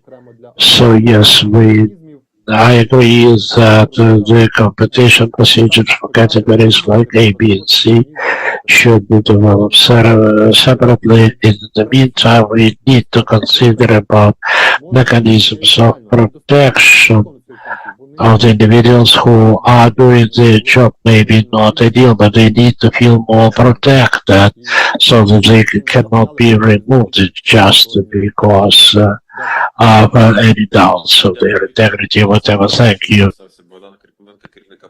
We have the chief of the apparatus of the High Anticorruption Court. Good afternoon. Thank you. This is Bogdan Kriklevenko. Thank you very much. This is the logical continuation to our previous roundtable on the access to the civil service. I'm not going to be objecting, and a lot of colleagues have said right things. I would like to give you some ideas from day-to-day working experiences, what is going on. Probably it's hard to object that the competitions need to be revived, and everybody's talking about the split in A, B, V categories into two categories, but again, mostly we talk about category A, and I suggest that the very first thing to be done is to revive the competition for A category, good, transparent, full competitions, and definitely probably not in the format they used to exist. And our colleagues have said that the commissions on the High Court, the way it is, or other competition commissions, they should be modified. And this is number one. Number two, categories B and BV or BC. This is not a secret. Bringing back the competitions. Do we have the questions who will visit those competitions, who will participate in the competitions? There are no people willing to participate in competitions, especially C or V categories, especially in the regions, especially in the provinces, especially in the small towns. So don't, fool yourself with illusions that there's going to be a line of people queuing, everybody willing to pass tests and attend the interviews. There are no people willing to work. And in the configuration that category V is currently offered, and I'm not going to be talking about the executive branch, but the judicial branch, even in the public access, you will be able to find lots of announcements when the general local courts are willing to hire anybody. They need people to come and work because there are no people. We're not talking about qualified selection. There's nobody willing to work, to put it in simple language. And so thinking about reviving the competitions, we also need to assess what we will be offering people in exchange, because as of now, we are unable. I'm not talking about the High Anti-Corruption Court. I'm talking about the judicial system as a whole. We cannot offer people competitive conditions for them to come and work for us or with us. Speaking about the frameworks, competitions, interviews, and being at the stage of being pended. Well, you cannot offer this to people. We need to be thinking the conditions we can offer to the people. Maxim Nefodom, for example, following the COVID or following the remote work within the initial first months of the full-scale war, you reminded me an example from an international company when post-COVID time, a lot of people went back to the offices in great number. There was an international corporation. The workers, the employees said, how come that we need to spend money for transportation, using public transportation? We need to stay at the office. Why do we need to stay at the office? We've been quite okay doing our duties, performing our duties remotely. Why do we need to spend time and money traveling to and from the office and staying at the office? So you need to shift the discussion, make it wider, encompassing not only the reviving of the competitions And we need to frankly start talking about what we can offer the people, for the people to willing to join and work with and for us. This is number one. Number two, qualified, those who speak foreign languages, they are hired by the projects on great scale. Even it's hard to compete even with if you offer the contract for 15 to 2,000 euros of clean salary without any restrictions that the civil service will have. Even the motivated patriots of the civil service are hard to be retained, and this is a tough discussion, and I don't want to be talking about this, that all these international projects should stop working and stop headhunting for the civil servants. But again, this is another issue that as a proposal needs to be discussed at a separate meeting. We need to find a balance in between, you know, our people working for the projects, they work in different other conditions, they learn totally different corporate culture, and I hope that one day they will get back to the civil service, but having worked with for the project for 12 or 18 or 24 months, it is very hard to bring them back to the civil service. Definitely. Speaking about a male, there are some other issues added, like the person being held at his position and doesn't have to join the armed forces. So there are some anchors that keep some of the male men at the civil service, but it's because of something else, like looking against the military draft. So there's been accumulated a pool or a whole bunch of different anchors which do not enable us to go back to the type to the competitions for the civil service that had existed prior to the war. To tick the box, you know, and to bring the competitions the way they used to be before the 24th of July 2024, this will be the profanation. This will be the, just like the colleagues from have already said today. So there's no easy answer, unfortunately. And to wrap up, I would like Andriy Volodymyrovich Zabolotny has criticized the unknown format of selection, auditional selection, without any types of explanation and transparency. I would like to appeal, I would like to say that in our practice, we do publish the vacancies which we have at the state and the service and the patronate service. And I'm kindly asking, engaging or urging the will during this transit period, please urge the will of the state agencies and the leads of the state agencies to at least publish the information on the vacancies and to engage through a hybrid regime or mode or technique, all those willing to participate. Thus we will understand how things are, how many people there are willing. We will be able to find the people that we otherwise wouldn't be able to find, having published no information on the vacancies. So everything that is done towards the transparency and openness, everything done to ease the access to the information on the vacancies and the participation in this quite tough selection process, I'm all for it. And there is no other way other than non-standard solutions under the circumstances. Is something that we won't be able to offer you. Let's look for them, let's offer them, let's share the best practices of these non-standard out-of-the-box solutions adjacent to the CVVR or some other platforms, and it would be great to have a platform to exchange opinions of how the elites of the civil servant departments be able to find the staff, success stories, the failure stories, and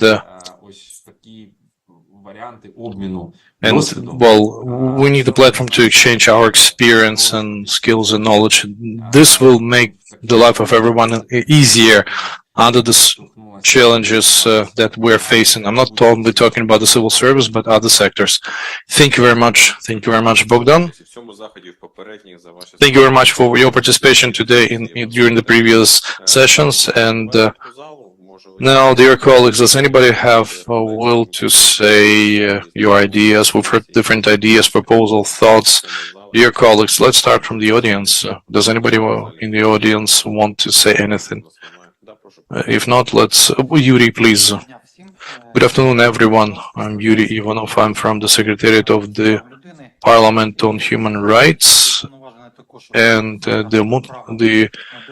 I'm also responsible for the civil service, and I think that we need to revive these competitions, because these competitions are written in our law.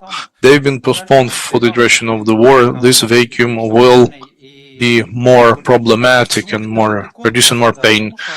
We need to revive the competitions because during the previous discussion that we've mentioned at the beginning of our today's meeting, we spoke about the principles of the civil service, and one of the principles is that of stability. And if you are attending having this competition, this means that everything's stable with the civil service, because even the norms that currently exist and are starting with the law in Ukraine on legal state of martial law, which says that currently the competitions are not conducted. And if you take the law on corruption prevention that speaks about special background checks, there's a collision. So if the person is taken from within one body from one place to another, and if there's a special background check to be conducted, so we need to the person has to go on to undergo this special check again. If the person is going to another entity, there's no need for that additional special check. So even this waste of effort in this special background check leads to additional problems and obstacles en route of somebody being promoted. So there are several figures, and so we benchmark everything to 2021, a year before the full-scale invasion, and as of 2021, we had 171,000, which is the number of civil servants who were working for the civil service. 2022, 165,000, 2023, 159,000. And the number of vacancies, 2021, 30,000, 2022, 35,000, and 23, 39,000. And speaking about the reviving of the competition, we shouldn't be setting expectations high. And as of now, you need to be a civil servant. You either have to be corrupted or be connected. And I think it's an exaggeration. So we've heard some examples. Salary. There are state agencies, state bodies, the judiciary, for example. Bogdan has been talking about it. The executive branch has got similar figures. There are some state entities where the number of vacancies is 70 to 80%. We're talking about civil service, and this has got to do mostly with category V or category C, but category B, when instead of 3 or 4 people, you have only one person, and this person physically won't be able to open up the document, not to do something with the document. So the chief or the lead doesn't want to occupy that position because he's going to be the person that will be responsible for this chunk of work that one person is kind of in charge of his subject. And we've heard today the ideas that the young people willingly wants to be hired with the civil service, but the secretariat offers internship of the university students, and I'm the chief of the group of the students of the kind. Mostly students don't want to work for the civil service for some reason. I don't know. Well, and if you compare the civil service with private sector, again, the private sector is not only IT and Google. Private sector, yes, in some cases the civil service is even more attractive because you can get stable, you can study 10,000 plus minus. This is the lowest category the vacation, minimal social guarantees, because the private sector can be 5,000 of salary with a max 1 day off on Sunday without any days, additional days off, and the social guarantee is very low. So this is another truth that I'm talking about to you about in the business sector. So speaking about the civil service, yes, we need to revive these competitions to first and foremost to sustain the stability of these relations, but this will not revolutionize everything under the circumstances. If you compare the early 2021, it was justified approach. Yes, the declarations are still open, and I couldn't see any negative consequences. So, thank you, Natalia, Secretary of State for Minister of Social Policy. Good morning. I'd also like to mention something from our practical experience. I fully agree with the colleagues who said that we need to return to reinstate the competitive selection, because, first of all, indeed, it's about transparency and stability. And I would say we at least establish some conditions for the managers, preventing them from the corruptive acts, but we still, because for category B, we have still the special vetting, but at the same time, they continue working on the position of specialist to make it possible for them to go through the special vetting, no competition, so they can work at various platforms. So this competitive selection is quite conditional, to be honest, because we're not following the rule, which is the rule for the whole civil service. So we need to reinstate that, making sure that this competition, the same requirement for all, because now we still do it, we are looking through various platforms, employment centers from IDPs, then we interview them, we go through different means, but if it's a single competitive selection, that will be the single rule for everybody, for the whole civil service, allowing also to form corporate culture.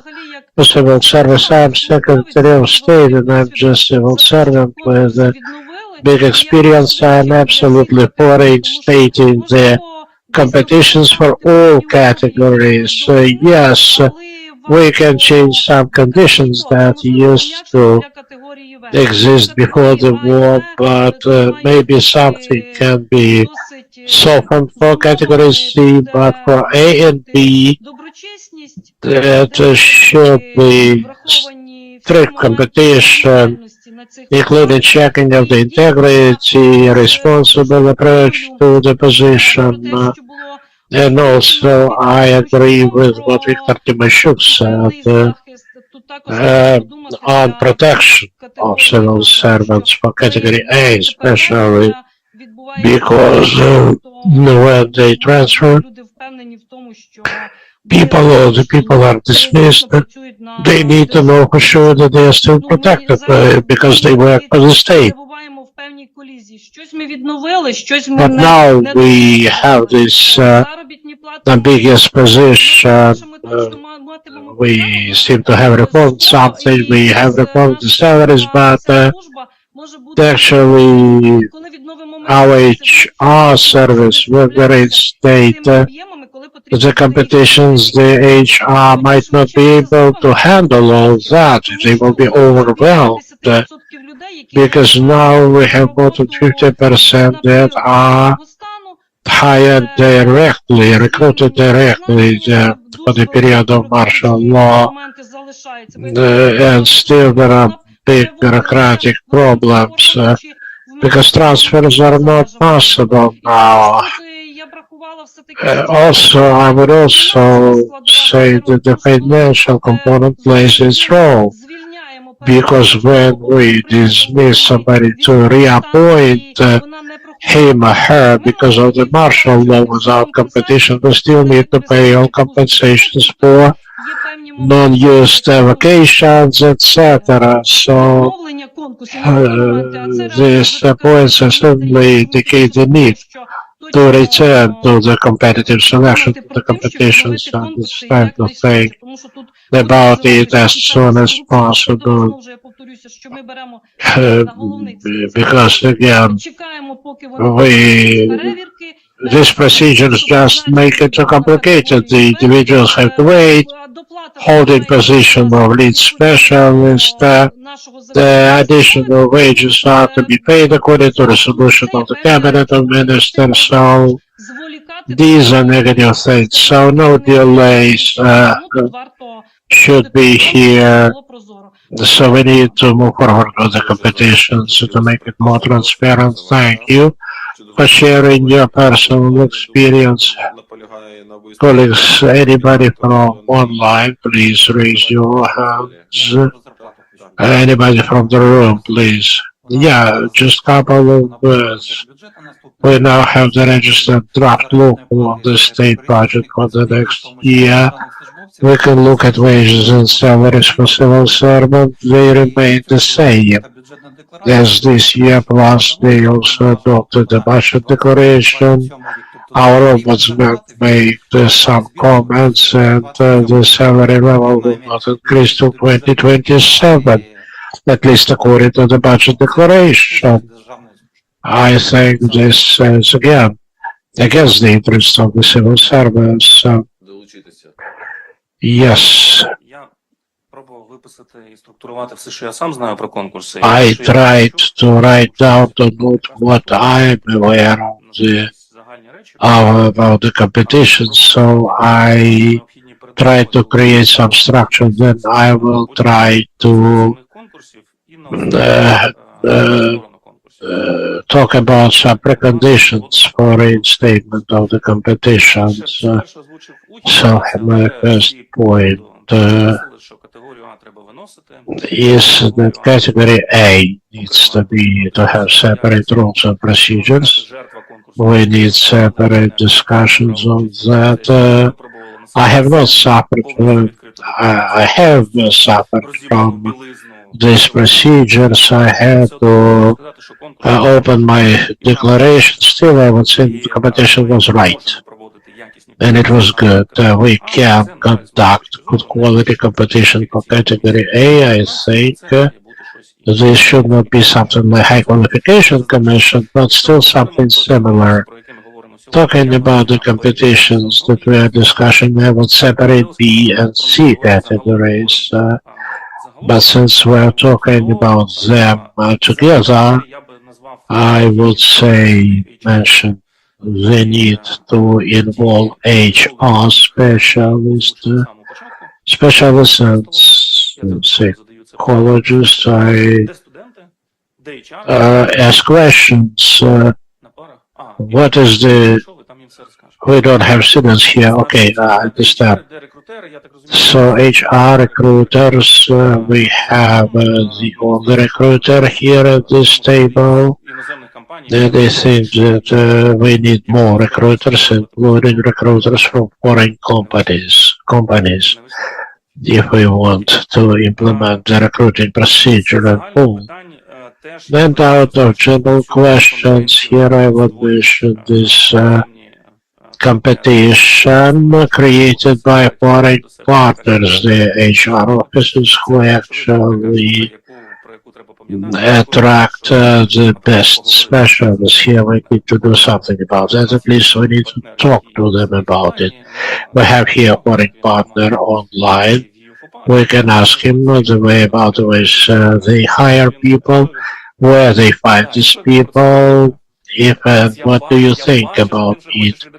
Yes, August, I see you want to react, but still, talking about the preconditions, what preconditions we need to make sure that this competition makes sense. First, we need to implement competition by positions.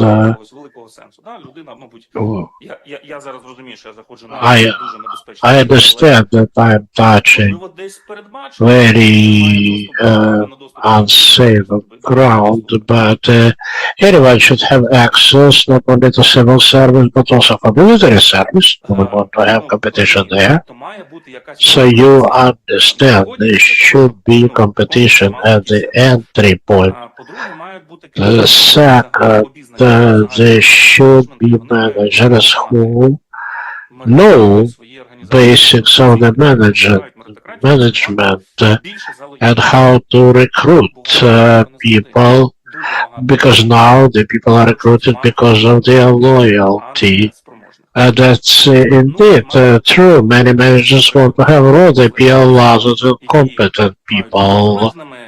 Plus, we need competition boards who can be independent, know how to conduct structured interviews, to establish and to follow clear criteria. It means they need to have basic qualifications so that competitions make sense at all, because otherwise we can really make it very artificial, in fact, not working indeed.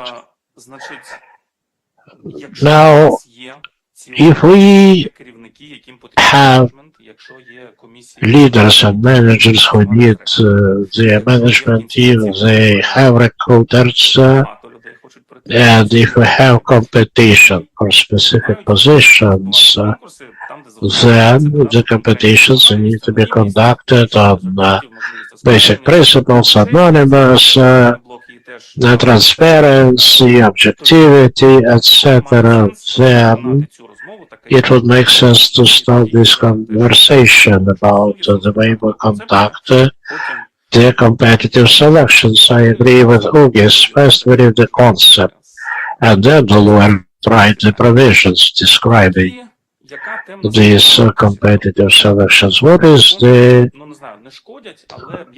dark side of these competitive selections, where there are the harm than do good? First of all, it's about teamwork, because competitive selection is quite automized. We select everyone separately without thinking about building the team.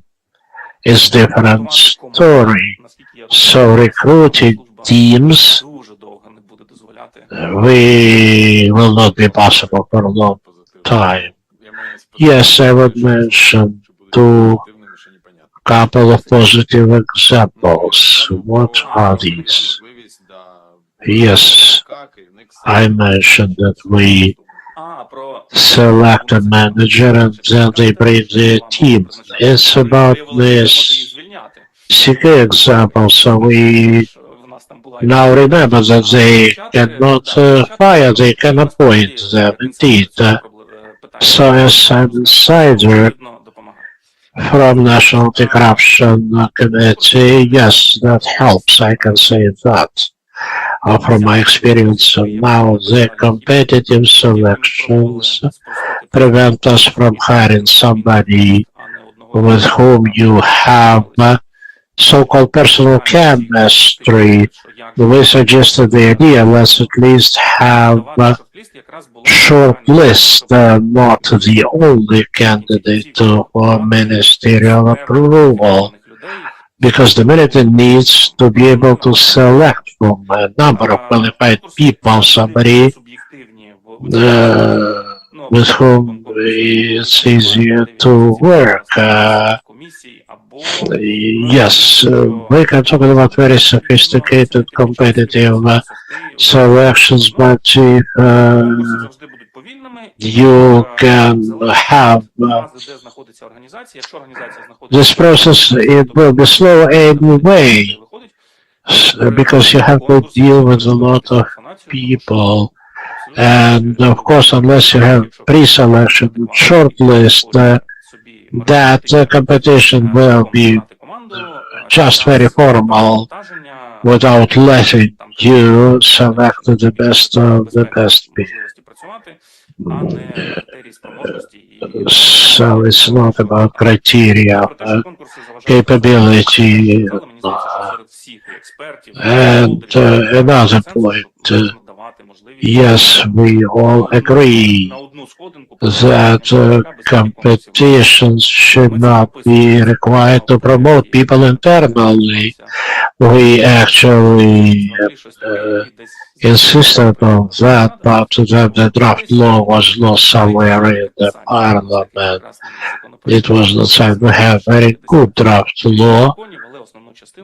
We implementing changes to 50 laws that were in law on civil service. So competitive selections is not ideal solution. They have their reverse side. Somewhere they work, somewhere they don't. So we need to keep that in mind too. And to summarize, I think that following the result of all this, we need to write a position paper.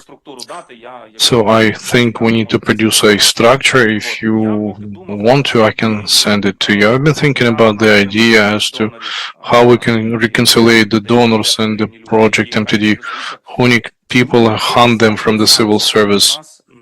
Now, while the competitions are not competitive, is not compulsory, all the international partners voting for the competition, why don't they support the heads of those organizations who voluntarily launch these competitions, thus maintain this competitiveness in the process? If somebody is doing this, introducing competitions, they are the managers that do value meritocracy, that do need mature and professional management. In addition to the competitions, they also need some additional HR tools, trainings, promotion, development, internal communication, everything that makes up the HR communication is made of. Probably this is a win-win. Before the competitions is not revived, the donor organization will be supporting with their capacities these leaders and chiefs, and finally these leaders and chiefs will produce better results, will be more apt in hiring new people, and this will be the proof of the fact that the competitions and the HR and mature management are the things that are good. I would also like to comment and to complement Oleksandr and Viktor's words. I'm talking about the use of the General Commission on VKKA's SC. That's the selection. Let's be frank. The majority of the new competitions with the international companies is done not to drop people because of their soft or hard skills. It's because there's no will to conduct the competition, and there's no will to select an independent or minimal person with minimal set of skills. So the main objective of the competition is not what we're talking about, but the task is to find somebody who, under the tough circumstances, will say nope, and will bring some people who at least could be engaged. And number two, category C or V. I always like showing the then not Nobel Prize winner Mr. Kahneman's research as with regards to the competition that he had conducted thousands of them, and while selecting to fill in some positions, the efficiency of competitions is not different from tossing a coin. So once again, I'm not linking it to, and I'm not saying that competitions are bad. For each objective, there's a tool. So let's select the correct tool to attain the objective. Maxim, it's written in the legislation, then we need to modify the law so the category V or C be selected without competition, because competitions are mostly, they produce nothing. I'm not urging everyone to drop competitions. No way. I'm just showing that there is a problem and it's an issue. These are not some emotionals. There's some scientific pillars everything rests upon, and let's study this. And there are some positions where you can test people, test their hard skills, which is logical. For example, a policeman or woman needs to know by heart the legislation in order to, when he or she stops somebody, he or she knows something. That's the perfect solution, yes. So the person the policeman finds somebody, then the person needs to know the laws. And but if somebody is working remotely, then probably doesn't have to know everything by heart, probably. Unfortunately, our legislation is unified, so everyone is put into the same limits. Would we say it, everyone's hair is brushed with the same hairbrush. Over the recent years, a lot of new people joined us, and they meet all the formal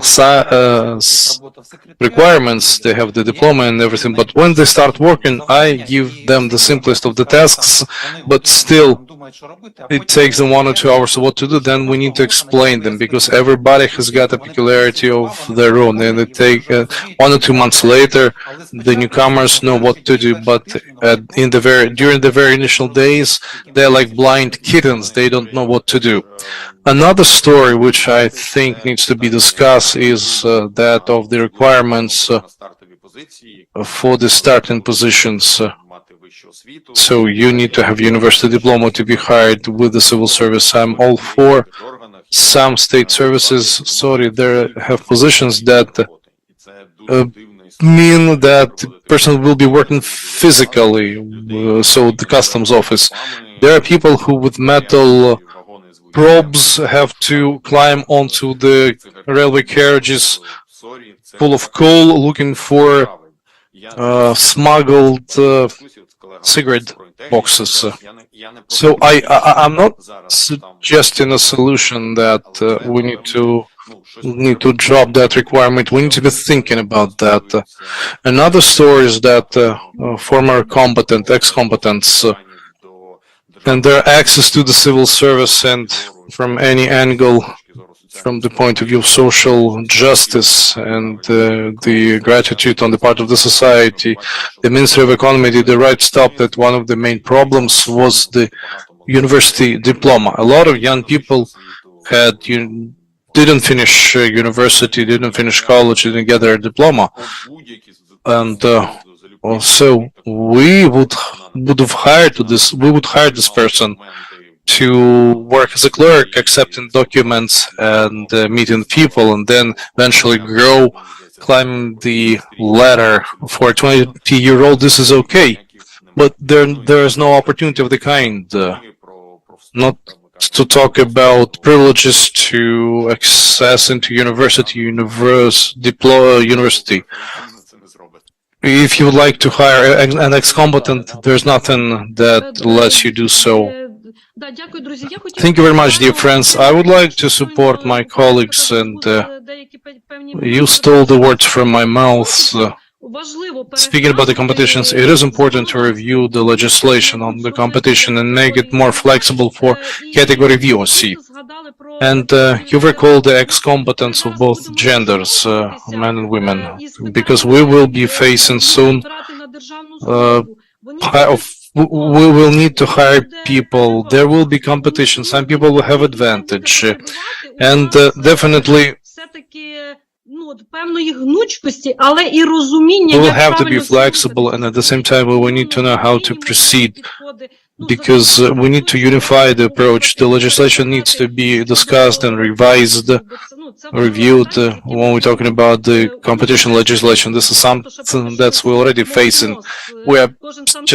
Nobody is talking about it yet, and we're trying to find our own way out independently. But speaking about the international partners, Sasha has been speaking about this. We are at the Ministry of Social Policy. We have young people approaching us. They work for us for 1 year, and then they successfully leave and they work for international organizations. And recently, I think we and other ministries have that feeling that we train people, we improve their expertise, but then they leave, and they leave for better salary, and the ministry again faces problem of understaffing. So this is something we need to change. Bogdan, it's all yours now. I would like to add something because we're talking here about some niche problems. The competitions need to be revived, but they need to be adjusted to the present day needs. Maxim has been right saying that we're using one brush to brush everybody's hair. That's the proverb, but we need the knowledge of the legislation. It's easy to learn it by heart, to answer 40 questions out of the 40 of the test, but quite often these questions had nothing to do with the positions people were trying to occupy, so those questions need to be reviewed. I'm talking about the judiciary, and again, there are lots of aspects which, for example, for the court hearing secretary, I don't think that person needs to understand some peculiarities of the work of the parliament of Ukraine.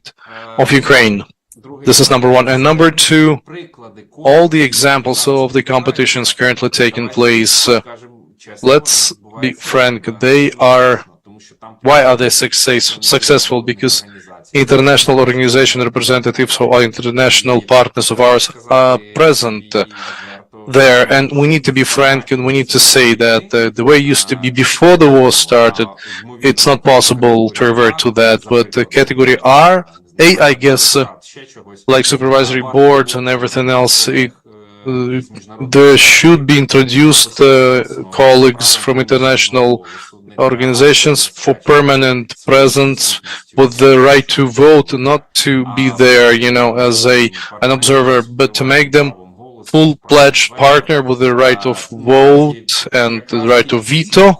And these are the competitions, the only ones that have proven that they are efficient. There are no other efficient competitions that I have observed. I mean, the ones where the only ones that are efficient are the ones that feature representatives from international organizations. Thank you very much. I would like to say we've heard a lot of points of view and proposals and everything, but I would like to stress that you and we voice different approaches. On one hand, let's simplify the competition so that it's simple and extremely fast, but you need to test the person because we seem to be working in the professional civil service. How can you conduct a competition fast, having simplified everything? And but because you need to test the soft and hard skills of the person. This is an oxymoron. On one hand, we're talking about the equal access to the civil service, that it's extremely important, and on the other hand, we start saying that category A should be selected using different criteria, category B should be selected using different categories, category V. Do we need to run any competitions to select people to fill in the vacancies in category B or C? Because those people may perform some physical work like climbing the coal railway carriage. So we need to define what we want, what state civil service we'd like to have. Do we need to draft people fast as soon as possible, or do we need to hire professional people, skilled people? And let's go back to the principles that were in the law of 2015, split the technical work, whether this is not a civil service and separated from the civil service that where the professionals should be hired to perform the duties. We need to think about it, and from my point of view, I think that the revival of the competitions is about the following. It's yet another attempt on the part of the state to restore the trust towards itself, towards the state. And that's the trust on the part of the society towards the state, to show the information that there's a draft going on and send clear signals about the selection procedure, then this is the only one, the only clear selection procedure, and the citizens will be able to openly submit their proposals and not look for some people, some friends in brackets, to learn about possible vacancies, not to mention a potential interview, which is far beyond the reach of a regular citizen. So number two, which is not voiced frequently, but I would like to say that this is the trust of the lead of the state agency towards the person that he or she is accepting hiring for work. That's the set of tools that enables at the entrance to test the potential candidate to see if he or she matches the requirements of the job to be occupied.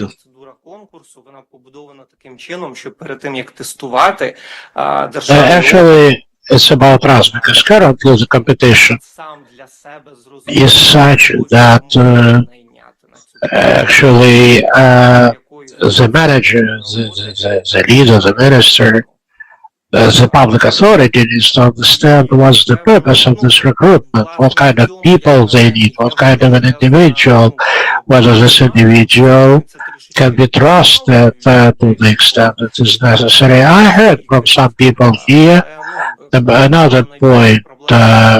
Probably the major problem is that many managers look for not professionals, but they look for those who would be loyal to them, performing what he or she wants, following the instructions. I will talk about it a bit later, but another component of this trust is that many principles that actually are grounds for the civil service, principles that make civil servant a civil servant.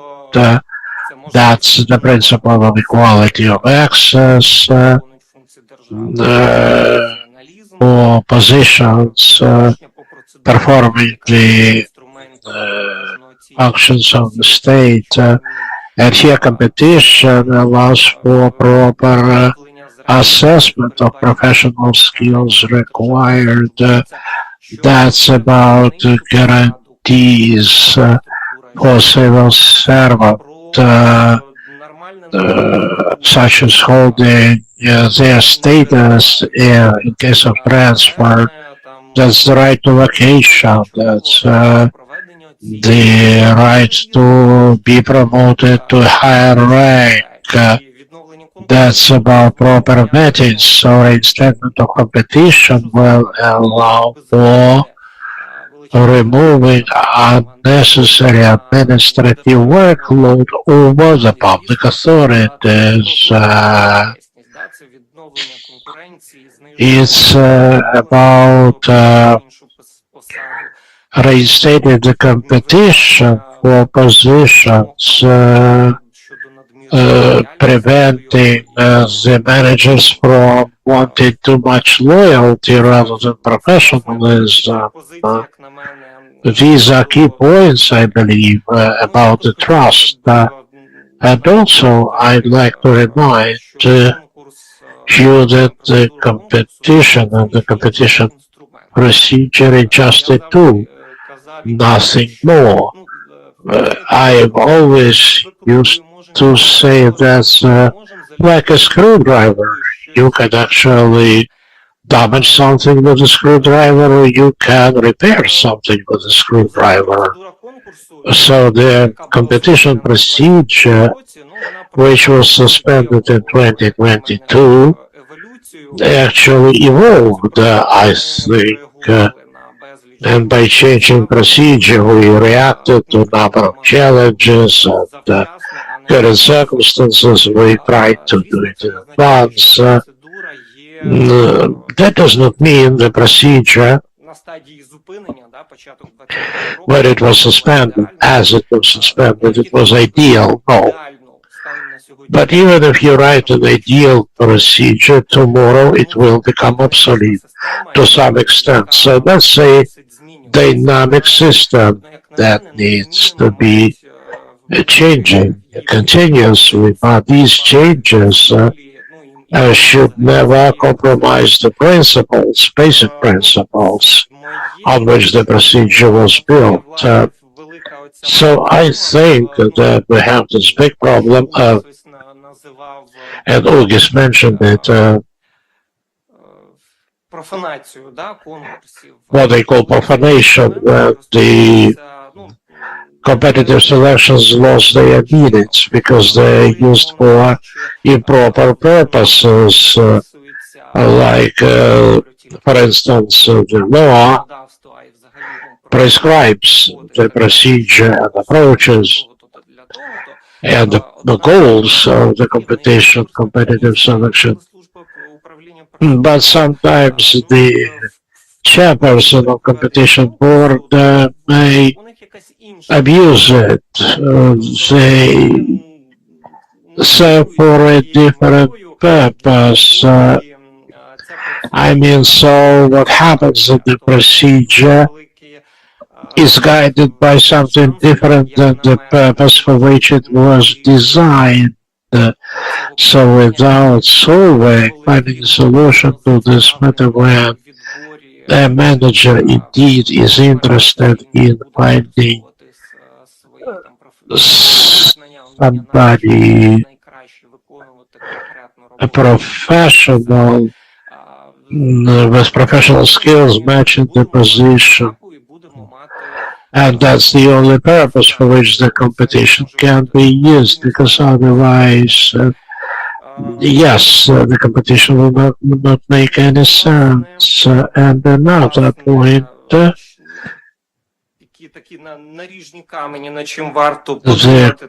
cornerstones that we need to think about when working on changes on the competition procedure is we should avoid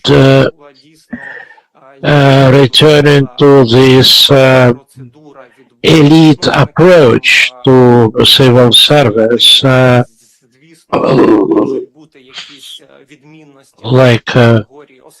of course there may be changes between differences between the categories to select, but the approaches and the principles should be the same for all civil service.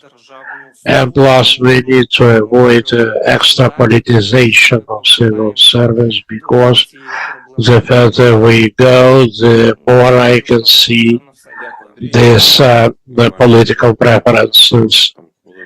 Well, unfortunately, we're running out of time. We've been working here for about 3 hours. We had many thoughts, many opinions. Of course, all the elements of civil service and competitions are interrelated, so I understand now the attractiveness of civil service is questionable.